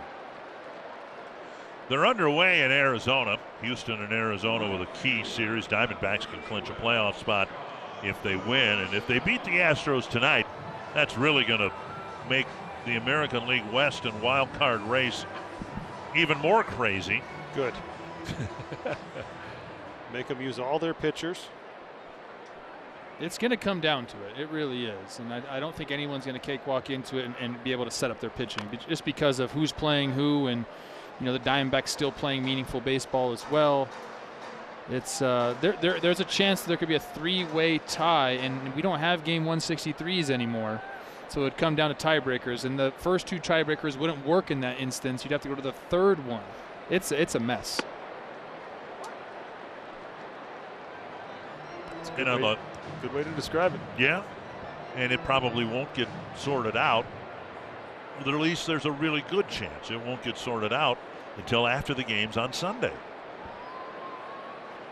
One good team is going home. Right now it would be Seattle, but they've got 3 coming up with the Rangers. They could still win the division. If Seattle wins out, Houston wins 2 of 3 from Arizona, then they'd all be there'd be a 3-way tie. Seattle would be in as the AL West champ. Houston would be in as the last wild card, and Texas would be out because of the tiebreaker. Because of the tiebreaker, which then would go to, I'm sorry for there's so many words here, it would go to those 3 teams' winning percentage against each other. Don't get me started on this. That's the 3rd tiebreaker, right. Yes. Check his swing, we think. Which all this is just really inconvenient for us of figuring out what time we're going to play on Tuesday. There are larger issues, and I don't think anybody with the Miami Marlins, after what happened last night, is going to be too sympathetic to the plight the Twins are in. They may have to go back to New York and play 4 more outs. Chopped up the middle, and that'll sneak through. It's not as bad for the Marlins. It's worse for the Mets because their season's over and they're going to have to potentially finish that game. So Someone asked me today, do some of those Mets players have to change their flight? Is it okay to leave the day after the season? I said, yeah, it's okay to leave the day after the season, especially if you've known for as long as the Mets have known that they're not going to be in the playoffs. But you mean guys who are not going to be involved in the game? I'm saying that they didn't think they were going to have to play the game, so I'm sure there was a bunch of flights out on Monday. This is a suspended Tuesday. Yeah. Get those vacations pushing back a day, Mets. Weak pop-up, a weak ground ball off of Stewart so far, now a swinging strike. Tee times are no longer safe for Monday. Might have to switch them to Tuesday. It'd be something if they had to go do that. 4 outs. How do you approach that? Who do you use to pitch? Well, the Marlins won their first game in Pittsburgh. Cubs are trailing the Brewers. And the Marlins would be a Cinderella story if they get into the playoff field. They'd only have to go back to New York if seeding or a playoff spot itself were at stake. I like seeing them have success. They went out and made good moves at the trade deadline that have really panned out. They bring in Jake Berger, who was with the White Sox. They bring in Josh Bell, who's with the Guardians. And those guys have really bolstered the offense. They've got some guys healthy. The Marlins team they could be scary. A ton of moves in the offseason as well to bolster that offense. I think it was picking up Louis Arise, and there was a lot of criticism for. Everyone thought they were going to be a poor defensive team because they added offensive players, and they thought that it was going to hurt them, and they weren't going to be able to win games. But they had tried it with the pitching and defense, and it hadn't worked out for them. So they had to add offense, and they did it, and they're in a good spot. Runner does not go, even though there's a second engagement out of the reach, or disengagement rather. And a soft liner into center for a base hit. First and second, one down, and that'll bring up Doyle. Not a lot of hard hits this inning. 2 in the scorebook that look like hard hits, but the ball has just been off the end of the bat, finding the hole. In the Marlins win, and I had to check, Louis Arise did not start, but he did come off the bench and get a pinch hit. He fell down the steps, or tripped on the steps as they were entering their closer, and they turned the lights out at the ballpark there, and he stumbled and re-injured his ankle. Hasn't played the last couple of games, but he was able to pinch hit, and knowing Louis, no one should be surprised he got a base hit. Turning on the power in recent times as well. Hit some home runs. And with his hit tonight, I think he's a lock to win the National League batting title this year as well. Squaring, taking a strike. Doyle 0 for 2, a strikeout and a ground out to short. You want to talk about the tale of 2 teams that approach things differently. The San Diego Padres this year in 1-run games, 7-23. The Miami Marlins 32-13. Wow. And the Padres finally won an extra inning game the other day. If you just give the Padres, just say half of those games, those 1-run games, they're in the playoffs. And I think that's why there's, call it an anomaly, but they're saying, okay, give us that opportunity again, and our record will be better. For how much we talk about numbers and regressing to the mean and everything else, yes. if you play the same season over again, their struggle has been with runners in scoring position, and that leads to a lot of 1-run losses. I think they haven't been able to get runners in. It's been an incredible struggle for them as a group, and yeah, there's plenty of talent there, and guys are having good years. 97, but off the plate. Now it's 1-2. And Miami's win officially eliminated the Padres. They're leading their game, but they are out of the playoffs. 1-2 to Doyle. Liner to left. Third straight hit against Stewart, and they're loaded up with 1 away.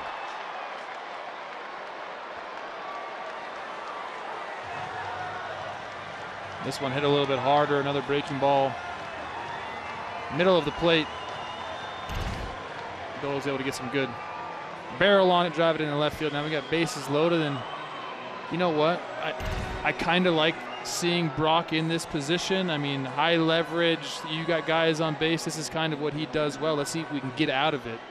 Yeah, give him a little adrenaline here. Yeah. Jump started. And now Blackman, already 2 hits on the night.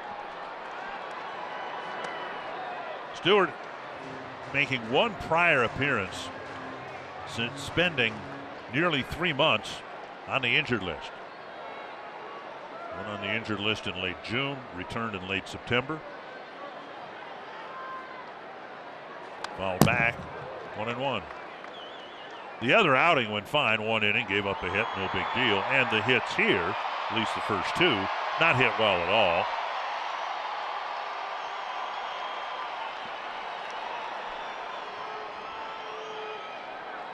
And a ground ball hit at somebody could get the Twins off the field. 2 strikes. Yeah, strikeout works too.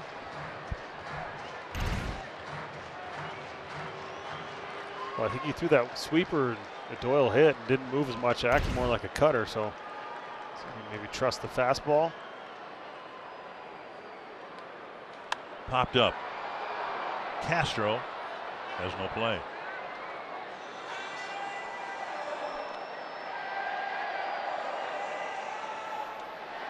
Big pitch right here. Like I said, he didn't want to put himself in this situation, but that lengthy layoff, you want to get tested like this, and if he's able to elicit a strikeout right here, and then some weak contact, you get out of this inning with no runs. I think that's a big boost for him. The left field corner, twisting foul again.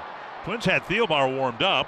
Blackman obviously a left-handed batter, and the pitch count climbing now for Stewart. Don't want too much work, too many of the workload to be too high here. 1-2. And he got a strikeout. And we'll see if they let him face a right-handed batter to try to get out of the inning. And it's, again, I think a function of, hey, this is just his second outing after coming off the injured list for 3 months. Better get him out now, because Thielbar is going to come in and try to get Rogers and keep this a 2-run game. Yeah, I think Rocco also talked about putting guys in situations where you're coming in mid-inning and stuff you might have to do during the playoffs, just a little tune-up, and bring Thielbar in to pick him up. Bases loaded situation, see if he can get out of it. Thielbar will come in to try to strand the bases full.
Of the postseason, full 2023 postseason tickets are on sale now and are your only way to guarantee access to all potential 2023 home playoff games at Target Field. Secure your spot.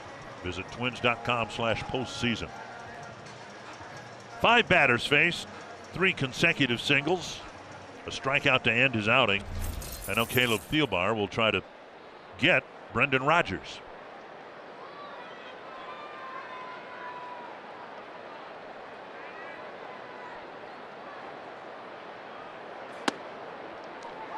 Fastball for strike 1.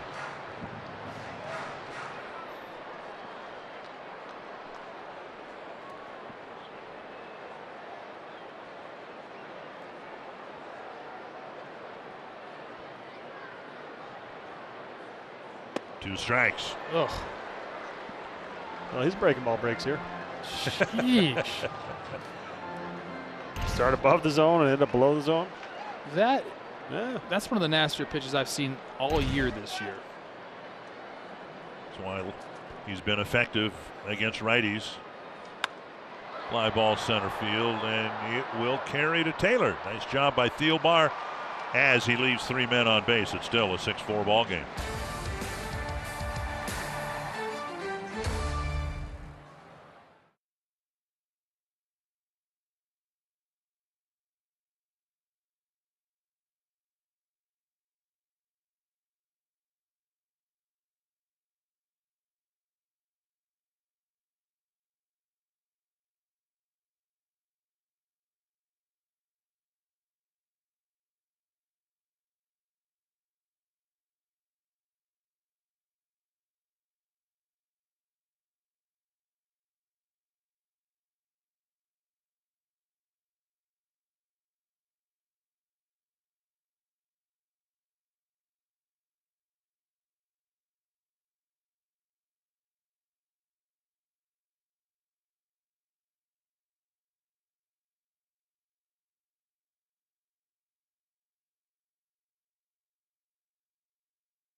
Story of the game, Michael A. Taylor pulls the hands in, drops the head, and that thing went deep. 468 feet the longest by a Twins player this season. Unfortunately, the Rockies brought the bats out as well. Back-to-back games with 3 homers. Trejo here goes up top. And then a hanger to Brendan Rodgers, and he gets all of that one too. We are sitting right now, it is 6-4 Rockies in the top of the 7th. And Kirilloff hitting his first plate appearance, hitting in what was Polanco's spot in the batting order, leading off the 7th inning. And that one caught by a retreating Rodgers, 1 away. And that'll bring up Luplow. Or will it? No, it's going to be Larnach. So we were asking if that's how we're going to continue to manage, with the guys getting days off. And Larnach a little different, hasn't been getting regular playing time. And he's going to get an at-bat here, maybe 2. Twins are able to put a little something together.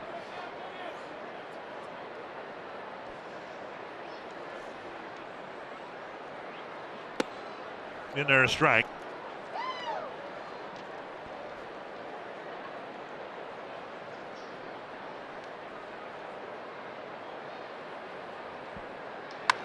To center and deep.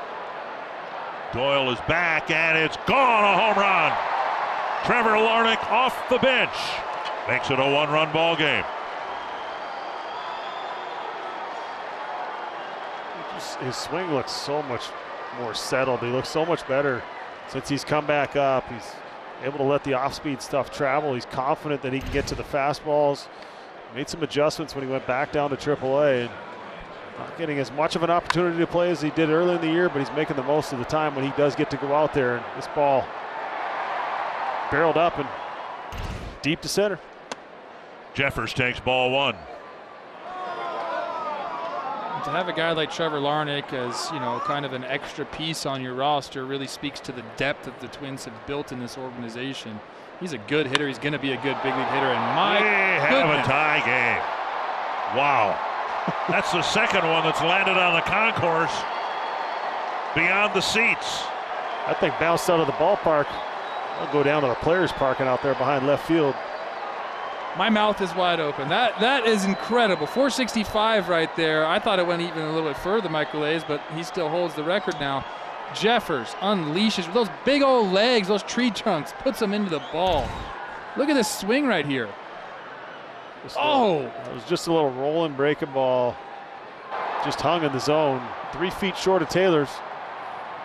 It is so synced up right now. If we get a chance, I'd love to go back and just watch that again. The load, everything is connected, working together, and that was, you just don't see balls hit like that too often.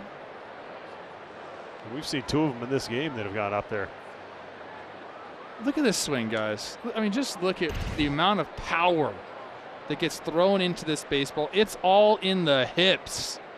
And those things are cleared, hands tight to the body, long through the ball. Do you think he knew he got it? Oh, my goodness. You hit it that far, you get to watch it. 14th home run of the year for Jeffers. We're tied, and now Farmer. How'd you like to follow something like that? Let's go, Farmer. Yeah, follow it with another one. Sheesh, that was awesome. I'm excited. And Farmer takes upstairs 2-0. Probably take him as long to find that baseball as it did for me to find my golf ball in the rough earlier today. Oh, boy.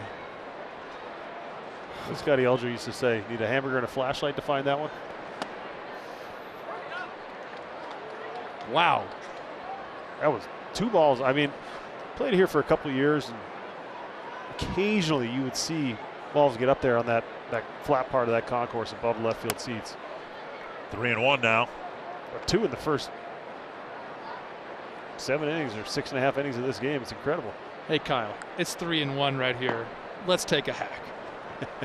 Lawrence getting loose in the pen.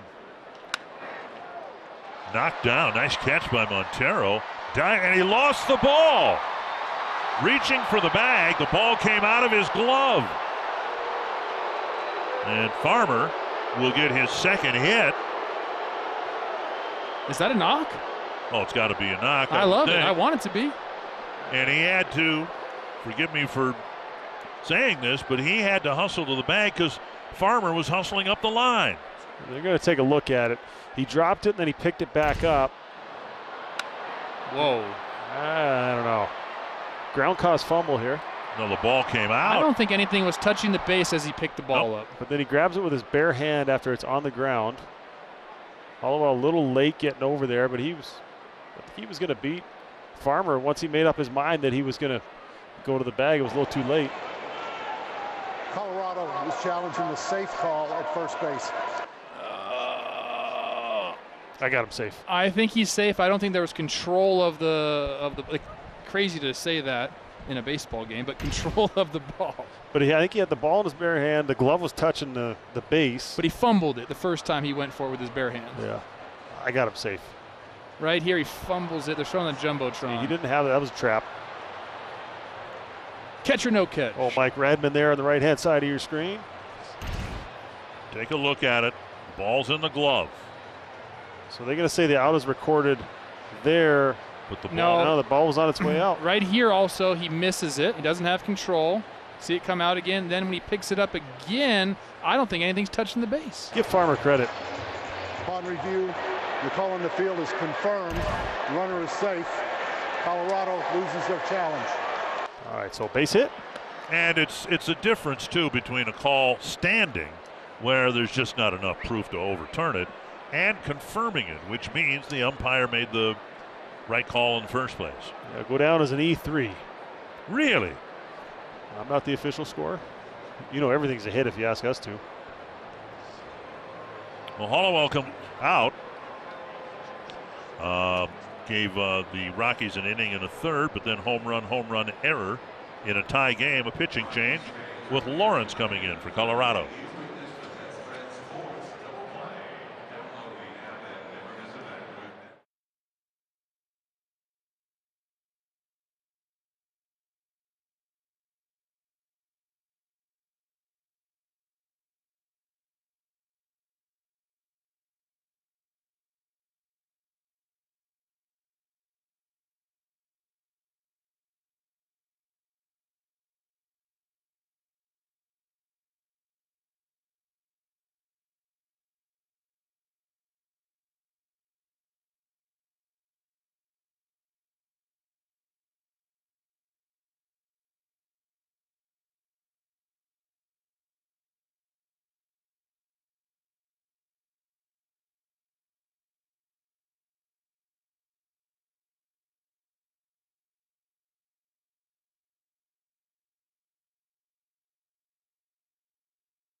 Season begins October 3rd. Go to MLB.com postseason for the full schedule. The Twins trying to take the lead back here in the top of the 7th. Jeffers is homered. Larnach is homered. Farmer reaching on an error. And Willie Castro will hit next. Yeah, they'll be facing the right-hander, Justin Lawrence. Sinker, sweeper, almost even amount.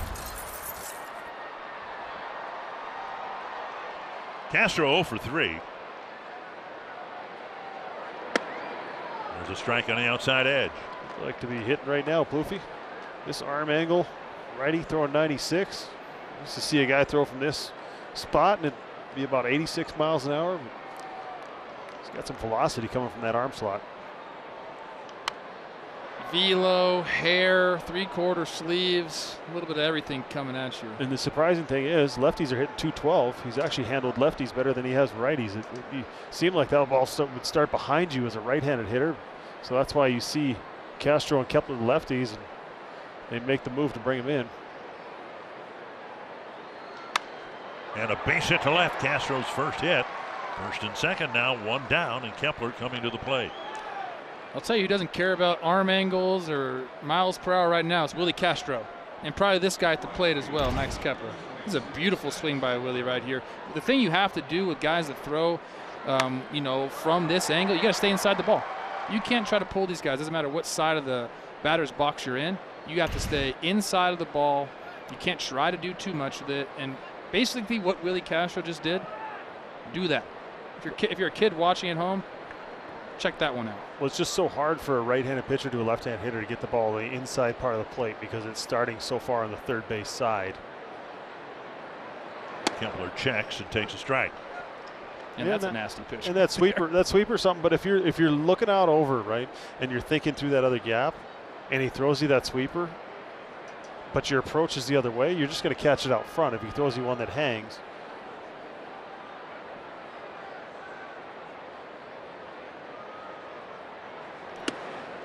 To the backstop. It's just so hard for him to pitch inside from over there. You have to really make sure you get it in because he's got that little bit of sink with it.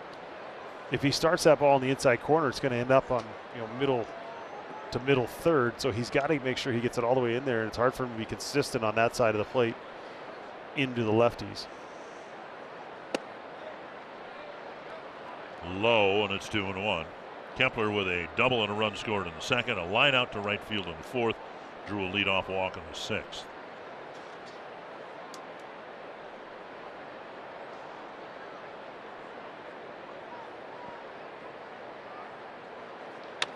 Fouled at the plate.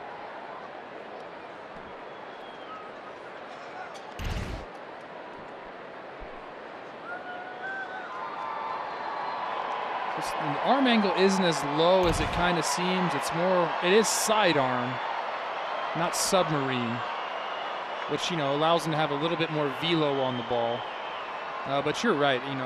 Coming from that angle, trying to be able to spot up inside to a lefty is very difficult. And that's why you see typically submarine guys, sidearm guys going opposite. The right-hander throwing to a left-hander. They don't win those battles very often. Way outside, and it's a full count.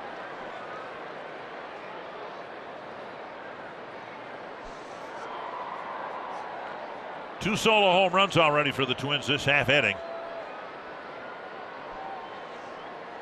There's a lot of room over there on the left side of the infield.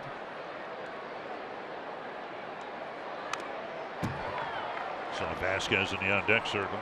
See, he felt like he could hit that ball out of the ballpark. That was a slider. He's leaning out over. He saw it earlier in the at-bat. He saw the finish. He held the finish like had he made contact, he expected that ball to leave. And so that's kind of the one. You react to that sweeper moving in towards you as a left-handed hitter, but you hang out over the plate and trust that he can't hit that spot inside with that fastball. Battling. But see how that ball, he wanted that on the edge of the box inside, but because it runs back, it's so hard for him to get that ball truly in. It's got to start off the plate. See, it ran back to the zone. Give Max credit for keeping the at-bat alive. That was still a tough pitch at 96 miles an hour with some movement. This will be the 8th pitch of the at-bat coming up here. Nope. He draws a walk to fill the bases. That's another incredible at bat right there. Very tough pitch to lay off. Tries to almost go backdoor with the sweeper here. I don't know if he was trying to do that, but that's what happened. And Max just let it lie right below the zone. Just consecutive good plate appearances from Max. He's 1 for 2 in this game with a double with 2 walks. But this is what you like to see, maintaining that focus. He's been swinging the bat well for a while. Sometimes it gets easy when you look at the numbers as a pitching staff, they've struggled. When you come into a place with a reputation as a good place to hit, and sometimes you can go up there and think, I'm going to add to my numbers right here. I'm going to go up there, I'm going to see if I can hit a bunch of home runs in this series. And it looks like he's just sticking with his approach. He's trusting what he's doing and just going out there and putting together good at-bat after good at-bat. Well, no adjustment will need to be made once playoff time comes because he's sticking with the same process that he's had for the last few months when he's been swinging it really well. So Darryl Scott said his piece. 5 straight batters have reached, counting the error on Montero.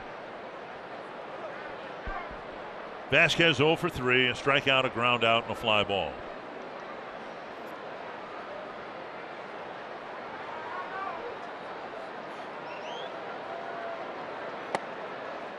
Breaker in there for strike 1.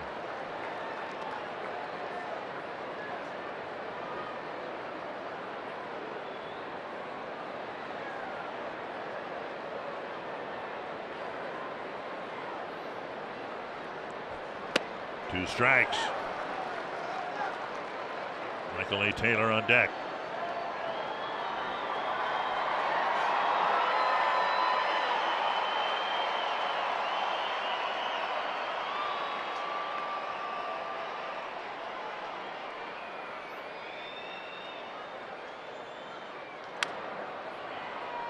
Over the head of Farmer. Yeah, you can see Vasky kind of, getting out in front of these pitches, hitting the outside part of the ball. And it's not easy to have that good approach going up against a guy with funk like this as a right-handed batter. You have to continuously tell yourself, all right, bear down, keep my front shoulder, and keep my head right there so I can see the ball as deep as possible, stay inside of it. It's easier said than done. Another 2-strike pitch. Chasing for strike 3. 2 down, and that'll leave it up to Taylor. Yeah, kind of, I don't know if the word exposes is right, but having both catchers in the lineup and all the lefties on the bench, a spot there where you might like to have a lefty go up there against a guy from a real tough arm angle.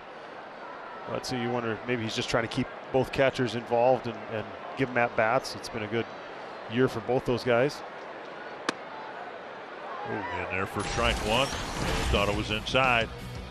Already had a big impact in the game. We thought this would be the longest home run we'd see tonight, and I guess by 3 feet we were right. Then the triple, we were on cycle watch. Unfortunately didn't get a hit his last time up. Just the 7th inning. Another breaking ball in there for a strike, and it's 0-2. This is a tough matchup for a righty. I mean, this is a tough at bat. You have the options. With the less pitchers on the roster, if the Twins had 3 catchers, if you wanted to use both of them and one as a DH, I don't see that happening maybe in the playoffs like we see tonight. Couple of strikeouts to leave the bases full, but the Twins tie the game up with a pair of solo home runs.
before the game today. They're from St. Louis Park.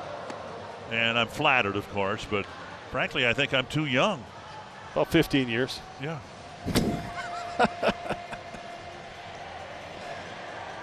Oh, I don't know. It would have to be a third-party candidacy, don't you think? We're not getting into politics. President of what? No, that's true. That's true. Of standing during the 7th inning stretch, you would be the president. Okay, of that. all right. Well, president of the Dick Bremer fan club. That too. There you go. To fight me for that one. Cody Funderburk comes in to pitch for the Twins. He's been really good, and as the Twins try to put together a bullpen for the playoffs. If Funderburk doesn't make it, then he might be, Thielbar might be the only left-handed reliever out there, and Funderburk's done nothing to discourage the Twins from adding him as a second lefty in the pen. It's just the balance of who you're facing and what do you feel the needs are, how much trust do you have. Larnach in the game and left where Luplow was, and Polanco, we're told now, did leave the ball game with right ankle soreness. He's day to day, which probably will mean he might not play again in this series, but he just has looked like something was amiss on his follow-throughs, and so his right ankle is giving him some issues. Jones with a single to start the Colorado 7th. I think the hope is that that's just kind of a precautionary thing as we're setting everything up. That's what you hope. Yes, hopefully. Yep. Montero will bat. Fouled back.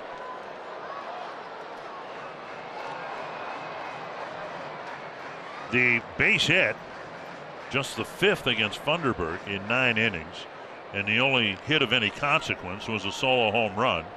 There have been 4 walks but 13 strikeouts. Yeah, he's shown enough to make the argument that he fits on a playoff roster. Just don't know if he fits on this one with all the guys throwing 98 down there, but if you're looking for a different look, something from the left side, it would be interesting. And that doesn't have to be finalized, I think we were told, until about 10 a.m. Tuesday morning of what that's going to be. Hope the guys will know before that. To left coming in is Larnach, and he's there for the first out. What'll be interesting, and you alluded to it before, Twins know they're going to be opening the playoffs on Tuesday. We have no idea when that game is going to start yet. A little peanut butter and jam. Oh my gosh. I got in on him. That one tingled the fingers a little bit, as they say. Lefty-lefty matchup, and McMahon on a half swing. It's a strike. Have to get thumb buddy on there. McMahon has 3 strikeouts right now. What's the 4th call? The golden sombrero? Okay, well, we're on golden sombrero watch right now. Well, in the olden days, meaning when I started my career, the sombrero was hung in the pitcher's locker who gave up 3 home runs. And that lasted until Bert Blyleven rejoined the team. And it went into his locker and stayed there for so long he finally trashed it and threw it away. Well, the olden days, according to my kids, is when I played. So, Dad, what was it like in the olden days when you played? I mean, when you first started out, there was barely the internet, bro. Thankful for that. Missing up and away. I don't mean to, talk smack about Ryan McMahon. I mean, this guy's a great player. I'm just saying he's got 3 Ks. It happens to everybody. Oh, sure does. Happened to Joe Mauer last game before the All-Star break. And the runner goes after the second disengagement, and the throw nearly into center field. That was a heck of a play by Farmer, making the catch and nearly tagging his foot. Yeah, Jeffers is not happy about this one because if he puts that throw on the money, he's out. And he knew it right away when he let go of that ball that he wasn't going to get it. You could see him kind of get that reaction. And then Farmer playing a little hide and seek, hiding behind him, hoping he's going to hop up off the base. You see right away. And fourth strikeout for McMahon, 2 down. Do I have to say it? It's been established. It's been established. He has the golden sombrero. Okay. You heard this story? So the day he struck out 4 times before the All-Star break, and then Joe was going to the All-Star game, and Delman put a picture of the golden sombrero in Joe's shoe. Joe got to the All-Star game. He opened it up. It was one of the only times I've actually seen Joe somewhat irritated. Oh, boy. It was the same game. I think Konerko said, hang on to your tickets. That's probably the only time it's ever going to happen. Joe Mauer striking out 4 times in a game. Why don't I remember that game? I don't remember that either. I think it was a day game right before the All-Star break against Chicago, I want to say. Maybe 3 o'clock start, maybe. Bouncer to third. Tough play. Castro with the catch. Wow. And the throw. What a play by Willie Castro at third base. Not just the catch, but the rifle of a throw across the infield. I thought he had no chance of this. Look at this laser. What was that across the diamond? 100?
Three home runs. That's a heck of a play by Willie Castro. If the ball gets by him, the Rockies take the lead.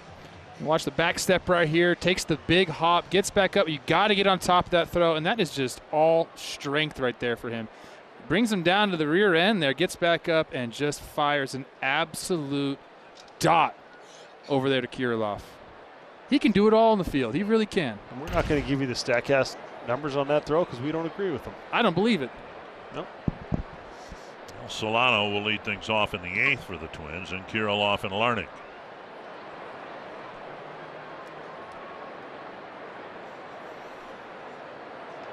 Ball 1.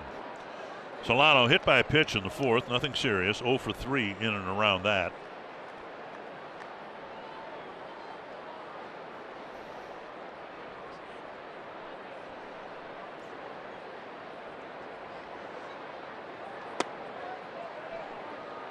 And now 2-0.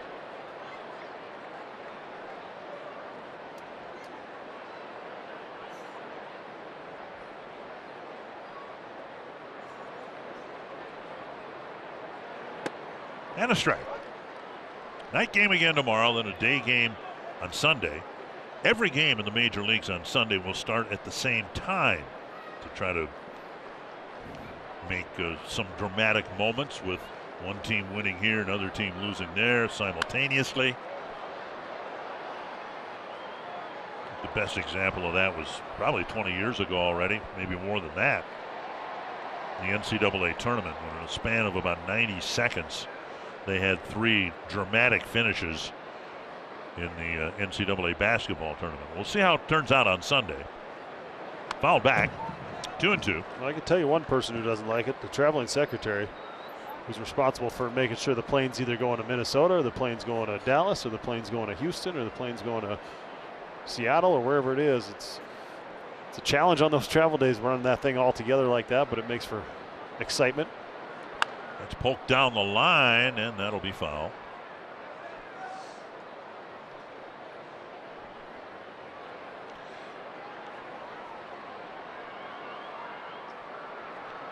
As you guys pointed out, tough assignment for a right-handed batter against this guy, but then a couple of lefties backing up Solano here, Kirilloff and Larnach.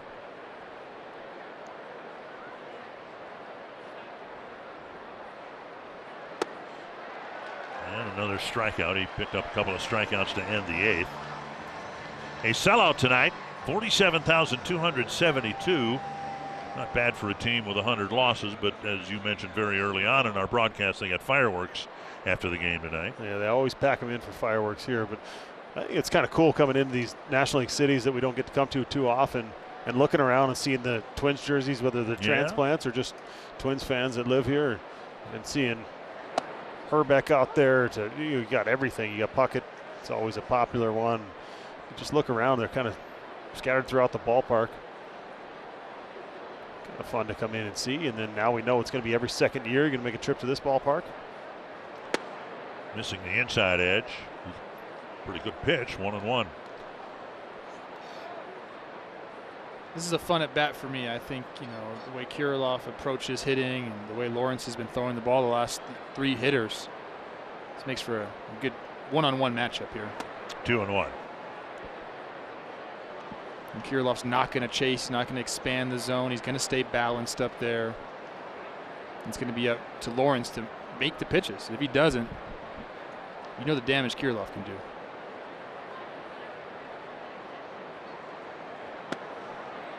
2-2. Kirilloff has been studying the first 4 pitches without taking a swing yet. 2-1 backdoor slider. That's nasty.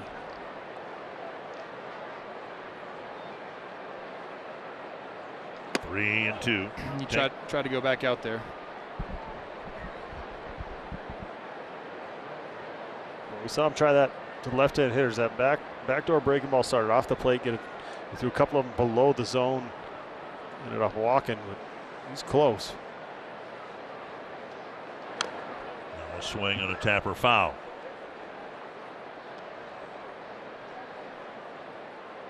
That's the danger zone there. Oh yeah. He's lucky that ball didn't end up in the seats. That was a down and into a lefty, running into his barrel. Just over the top of it a little bit. Hit hard, and that screen past Trejo, the shortstop, tried to backhand it, and a hard single to center field with 1 out here in the 8th. Twins tied it in the 7th. Larnach and Jeffers went back-to-back home runs to tie the game at 6. Statcast 3D, powered by Google Cloud. Yeah, straightaway center on Larnach's blast. Jeffers with the 2nd longest home run for the Twins today. Sure. Michael A. Taylor let him hear about that after the game. And he's been swinging the bat really well, making their decision tough of who's going to start game 1 of the playoffs. And there's a strike.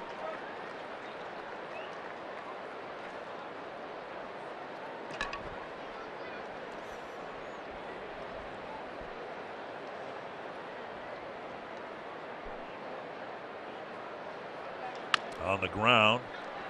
Montero fires to second, relay to first. They call a double play, a dig at first as well. Twins will look at it. They might have a challenge here. I think he's out. Oh. Yeah, well, they're going to challenge it. It's in the 8th inning, so not much to lose here. But from up here, my, not eagle eyes, robin eyes, it looked like he was safe to me. Hey, Robin's got to eat too. They got to have good eyes. I didn't know where you're going with that. You got me. And maybe Rocco Baldelli saying what the challenge is, whether it was the out at second or the out at first. Oh, he's safe at first. Oh, gosh, that's tough. Yeah. Minnesota is challenging the out at second base and the out at first base. Which you can do. Well, 2 for 1. And if you get one of them what right, else can we challenge? Might as well. And if you get either one of the challenges correct, you get to keep your challenge. I didn't see anything, although there was the footwork at second. Yeah, we had that play in the last homestand where shortstop wasn't in contact at second base. Take a look at second here. He moves his feet, but I think he keeps that left one on until he transfers. He catches the ball, then he'll release it. That's kind of what they're taught to do. So, yeah, he's out at second base there. And the dig, it seems to me like this is going to be the close one. I think he's going to be out at first and not enough to overturn it. Or out at second, not enough to overturn it at first. Well, the pitcher and the Rockies are returning to the field. Yeah, this is interesting. I guess it doesn't matter because New York is the ones doing the review, but they look like they want to go back out on the field like he's going to be safe. Oh, and the umpires are instructed to tell the players to stay on the field so they don't waste too much time as well. So part of that was, hey, get back out there. Yep. Larry Vanover is the gentleman with the mic, the crew chief. Don't you wish that we'd actually hear from the guys from New York? I'd like that. You trying to get me going? Yeah, let's do it. Yeah. Explain yourselves, sirs. I'd love to hear it. At least we do, in most cases, get the umpiring crew in New York. Here's that left foot. It's on the base still. Yes. So out at second. Upon review, the call at second base confirmed. Runner is out. The call at first base stands. The runner is out. Minnesota loses their challenge. So that'll wrap up the top of the eighth, and we're still tied at 6.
Are now available for the upcoming Wild Card Series in the Target Field Skyline Suites. Now, the Skyline Suites are climate controlled, feature a bartender, nearby food and beverage options, and a fantastic view of the game.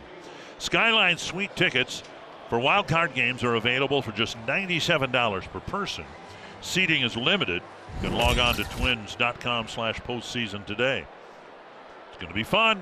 Tuesday.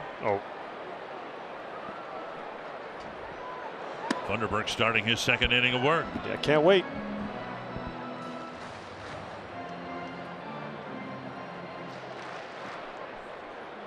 Borchard, the batter, with 1 strike. 2 strikes.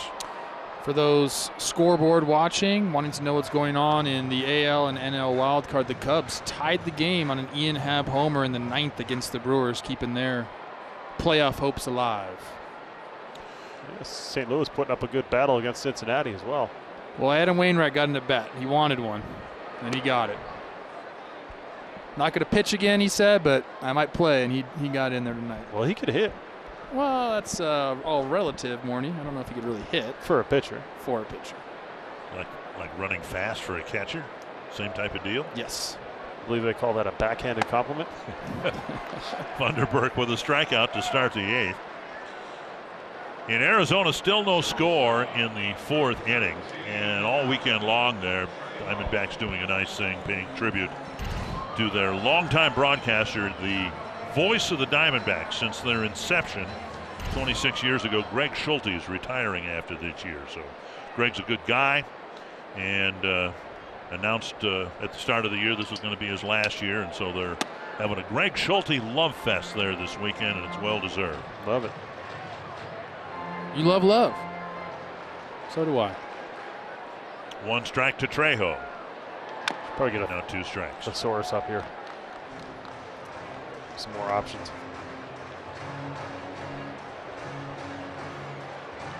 No score in the 3rd inning in Seattle between the Rangers and the Mariners.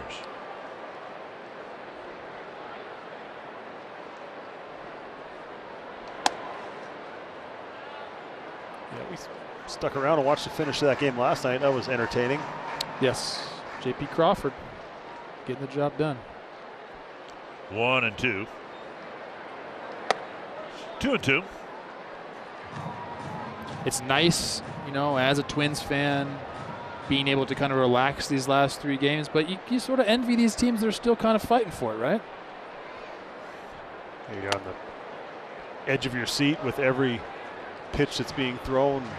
It looked like it was going to be a disaster in Seattle last night. And bases loaded, looked like they were going to strand them, and then all of a sudden J.P. Crawford keeps their hopes alive and flips the season around for 3 different teams. Full count. And now a walk. Vanderberg thought he had strike 3 on ball 3. Pitched around a leadoff single and stolen base in the 7th, now dealing with the 1-out walk. I think if you're a Twins fan, regardless of who the Twins play, let's say that it's Houston, what you want at this point is for Ryan Presley to pitch in every game this weekend, right? Yeah. Then he'll have 1 day off and might be able to be used for 1 game, but not the first 2. I'll say this about the Twins and Twins fans, how you should feel about this team. They can beat anybody. The way this roster is constructed right now, the way they're getting guys back healthy, I wouldn't be scared of anybody in these playoffs. So I don't think you can approach that way. I know for a fact that those guys down on the field in that clubhouse, they don't care who they play. They think they can beat anyone, and they're right. This is a very, very talented ball club that we are watching on this field, regardless of the division we play in, regardless of the record. It's all about what's going on right now. And right now, that team, this Twins team, one of the best teams in all of baseball. 2 strikes. Up and in. 100% agree with you. Now, in the American League, you've got the Orioles with 100 wins. In the National League, you've got the Braves with 103. So going in, it would appear those 2 teams in the 2 leagues would be the team to beat. What's interesting is if the Twins get past the first round, and we don't assume anything, but it's fun to look ahead, because if the Twins were to face a wild card team in the 2nd round, they would get the home field advantage in the 2nd round as well, because they, the Twins, are division champions, and a wild card team against a division champion can never have home field advantage. Yes. 2-2 to Doyle. Foul back.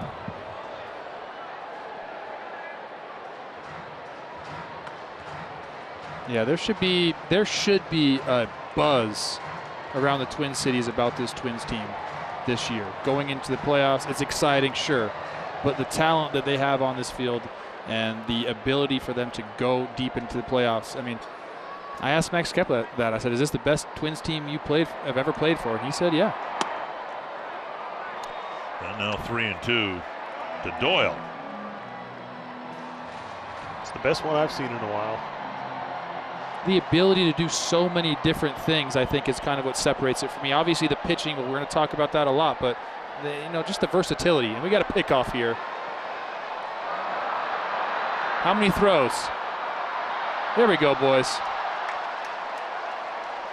So a pickoff really changes the complexion of this bottom of the 8th inning. Funderburg threw over a couple of times when Jones was at first and gave him pretty much a free shot at second base, but here, good pickoff move. Nice job by Kirilloff. That runner turns his back to you, give it up and get him running back towards first base, and then Solano cuts down the distance. End up getting the out, maybe one more throw than you wanted to, but it doesn't matter. They got the out. And a strikeout later, and Funderburg's come out of the pen and given the Twins 2 scoreless innings in a tie game.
Jeffers, who homered his last time up, also has a single, a walk, fielder's choice, but he really cranked this one.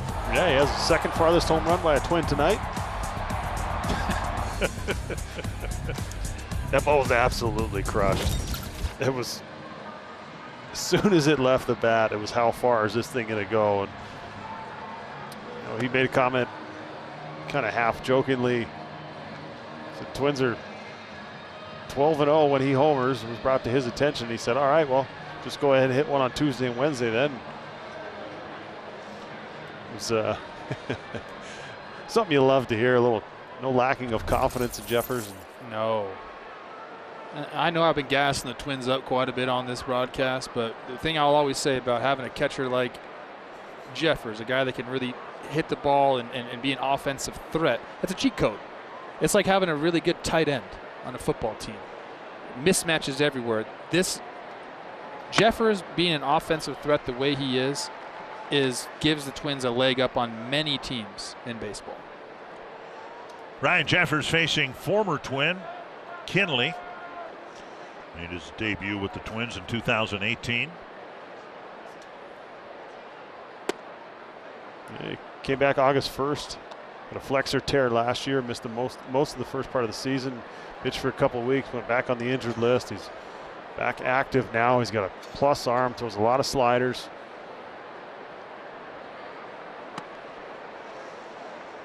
2-1. Kind of settled in here in Colorado last few years. Went from the Twins to the Marlins for a year and a half.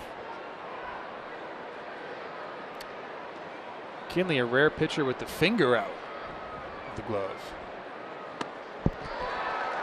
Usually you see a hood on that, or you see the index finger inside of the glove, because sometimes people will say you grip differently on different pitches. It could be a tell. Kinley doesn't care about that. Yeah.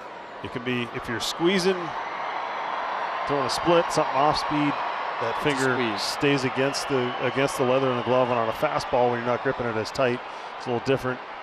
That finger sometimes would stick straight up from that glove, and hitters, that's one tell. That's why you rarely see a pitcher with his pointer finger sticking out of his glove. You see that right there? So when it's pinched up against the glove, you're kind of digging in there trying to get that grip for something off speed. It was a lot of times, and then the fastball was kind of straight. And guys do different things, but these are all old tells that I love that aspect of the game. Guys don't really. Back in the olden days, that's what we used to look for. Like, from the dugout. Like 6 years ago. 2-2. To left, off the end of the bat. Might have cracked his bat, but it's a leadoff single. Jeffers has got 3 hits. Have a day, big fella. And Stevenson very likely is going to be the pinch runner here, and that's the call. So Twins are going to lose the DH. Vasquez will come in the game. So they're planning on trying to win it right here. Is there a chance that Farmer ever suits up? No. Rocco said he does not want to unless he absolutely has to. Yeah. So I don't think this is an opportunity to put him back there for not this one. In case you need to use him in the playoffs. I don't see it. Oh, yeah. And the Twins catch a break. Stevenson looks over his shoulder, and he'll scamper to third. Ball hit up the middle, could very likely have been a double play grounder. And instead, it hit Kinley and rolled into right field. Let's see the smile on Farmer's face right here. Well, he deserves it.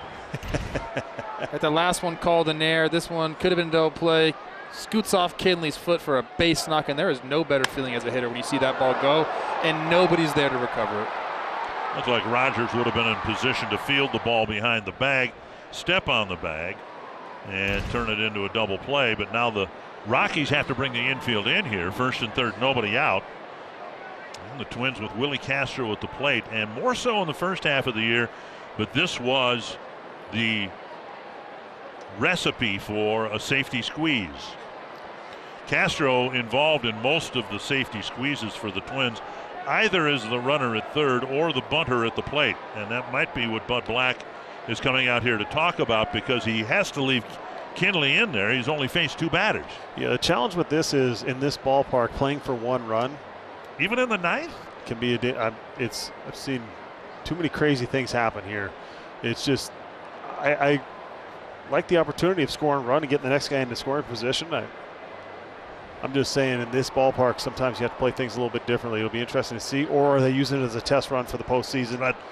As, okay, this is an opportunity if we have this happen in game 2 and it's the 8th inning and we're at home and whatever else, and we got a chance to score a run by running this play right here, and the guy at the plate makes a ton of sense. Okay, so. No, when they tried it during the homestand, Castro just rolled it in front of the plate by about 4 feet, and it didn't work. So we'll see how the Rockies play it. We'll see if the Twins put the play on.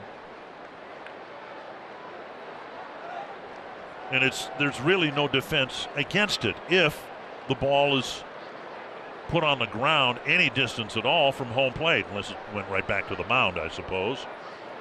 But Castro's proven to be a good bunter. I'm going to bring the infield in.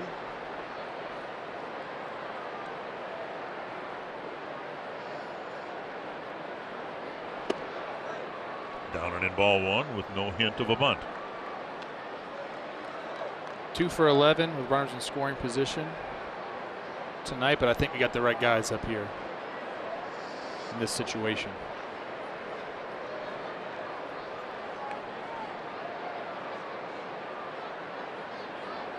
Checked his swing, or did he? No swing.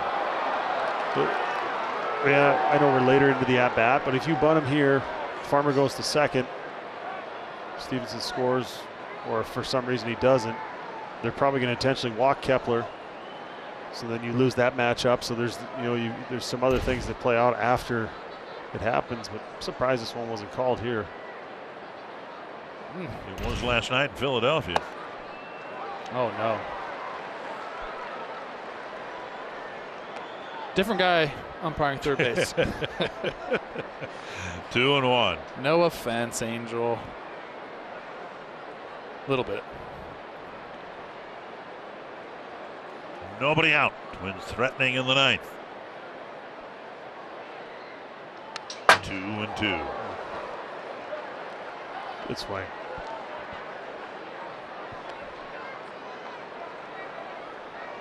when you miss a pitch like that, 2-1 action pitch, you get something that you could, drive a run in with, and you foul it straight back like that. This 2-2 pitch is very difficult for a hitter. You got to lock back in. Your mind says, well, he can kind of go anywhere now. You got to stick to your approach as best you can right here. Just try to stay back up the box, touch that outfield grass. Got him down and in. Good pitch by Kinley to strike out Castro for the first out. Yeah, that was nasty. You're late on the fastball, so you say, okay, I gotta get there a little bit quicker. Then all of a sudden you get this pitch, and that is not a fastball.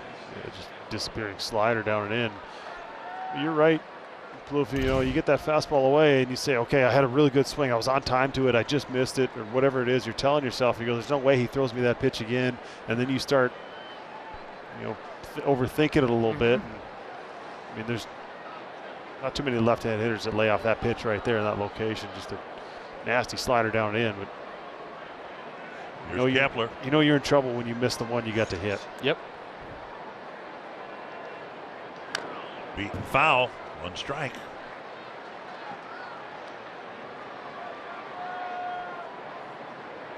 Looks like he's kind of found the feel for that slider down and in there. It wouldn't surprise me if he kind of kept going to that and then tried to elevate with his fastball later on in the at-bat.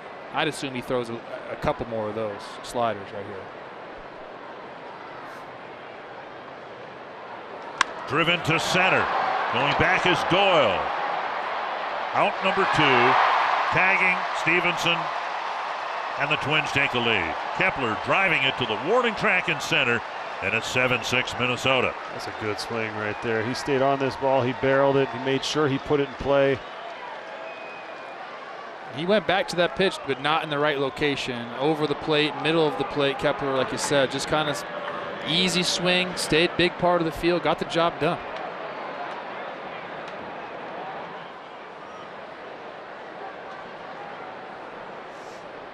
Here is Vasquez. Bouncer to short. And that wraps it up, but a leadoff single by Jeffers leads to the go-ahead run. Emilio Pagan will try to pin it down for the Twins.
See if they can lock it down here. This copyright telecast is presented by authority of the Minnesota Twins. It may not be reproduced or retransmitted in any form, and the accounts and descriptions of this game may not be disseminated without the express written consent. Minnesota Twins, LLC.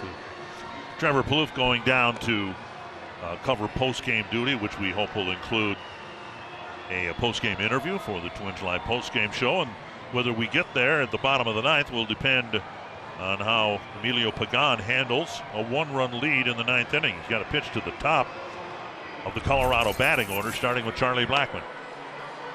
Yeah, he's a great year. He's got the stuff to be a closer.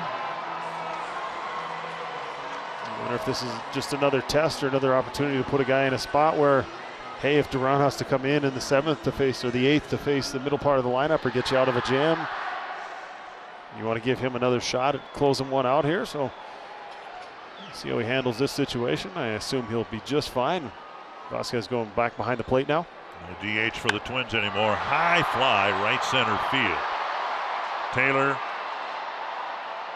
for the catch and the first out. Kepler doing his best to help Taylor win a Gold Glove. He pointed at him as soon as that ball went up in the air and said, hey, you got that one. I don't know if he just didn't see it, lost in the lights on the way up or what, but routine for Taylor. One pitch, one out. Pagan trying to pin down the 86th win for the Twins with 2 more games to play. Brendan Rodgers, the batter.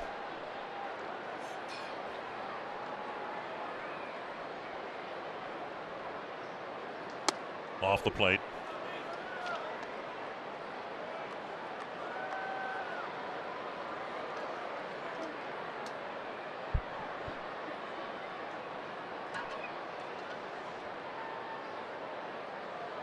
And in there a strike.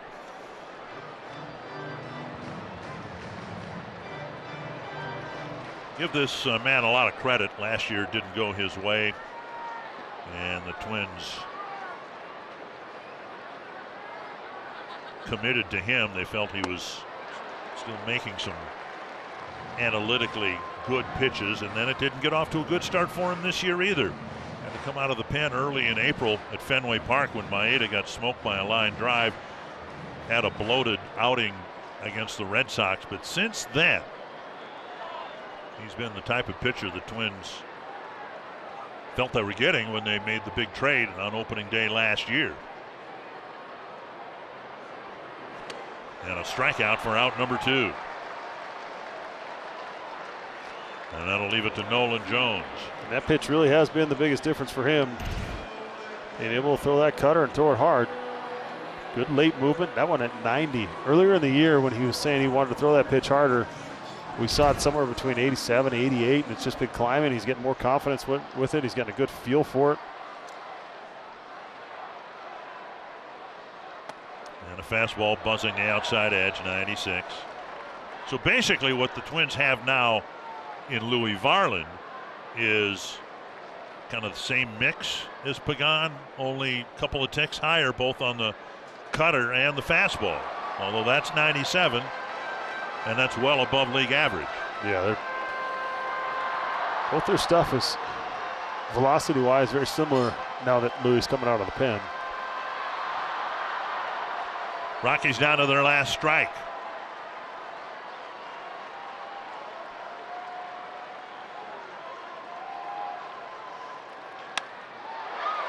And that shot past Farmer into center field. Big turn at first. Taylor gets it back. Tying run on. Go ahead run coming to the plate in Montero. Well, I see what the excitement is about from the Rockies people that I got to talk to before this ball game. They said this kid's got a chance to be really, really good. And barreled this up. Farmer didn't look like he had a shot off the bat with how hard it was hit, but he gave it a good effort, unable to come up with it. Montero homered to center field in his first at bat. That against Joe Ryan. Popped up. Kirilloff over for a look. And that wraps up a 1-run win for the Twins in Denver. Win number 86 on the season, and the save goes to Pagan, his first of the year. Well, a good win, a good comeback win. Doesn't matter. Anytime you take the field, even if you've already clinched a playoff spot, you still want to continue winning ball games. Love shaking hands at the end of the game. Joe Ryan not as sharp as he would have liked to have been in his final tune-up in the regular season, but went out there, kept it within reach. Bullpen did a great job of shutting him down, and then the bats came alive and hit some big hits, some long home runs, and all in all, a fun game in Denver. A Twins win. And we'll have a Twins Live postgame show coming up shortly.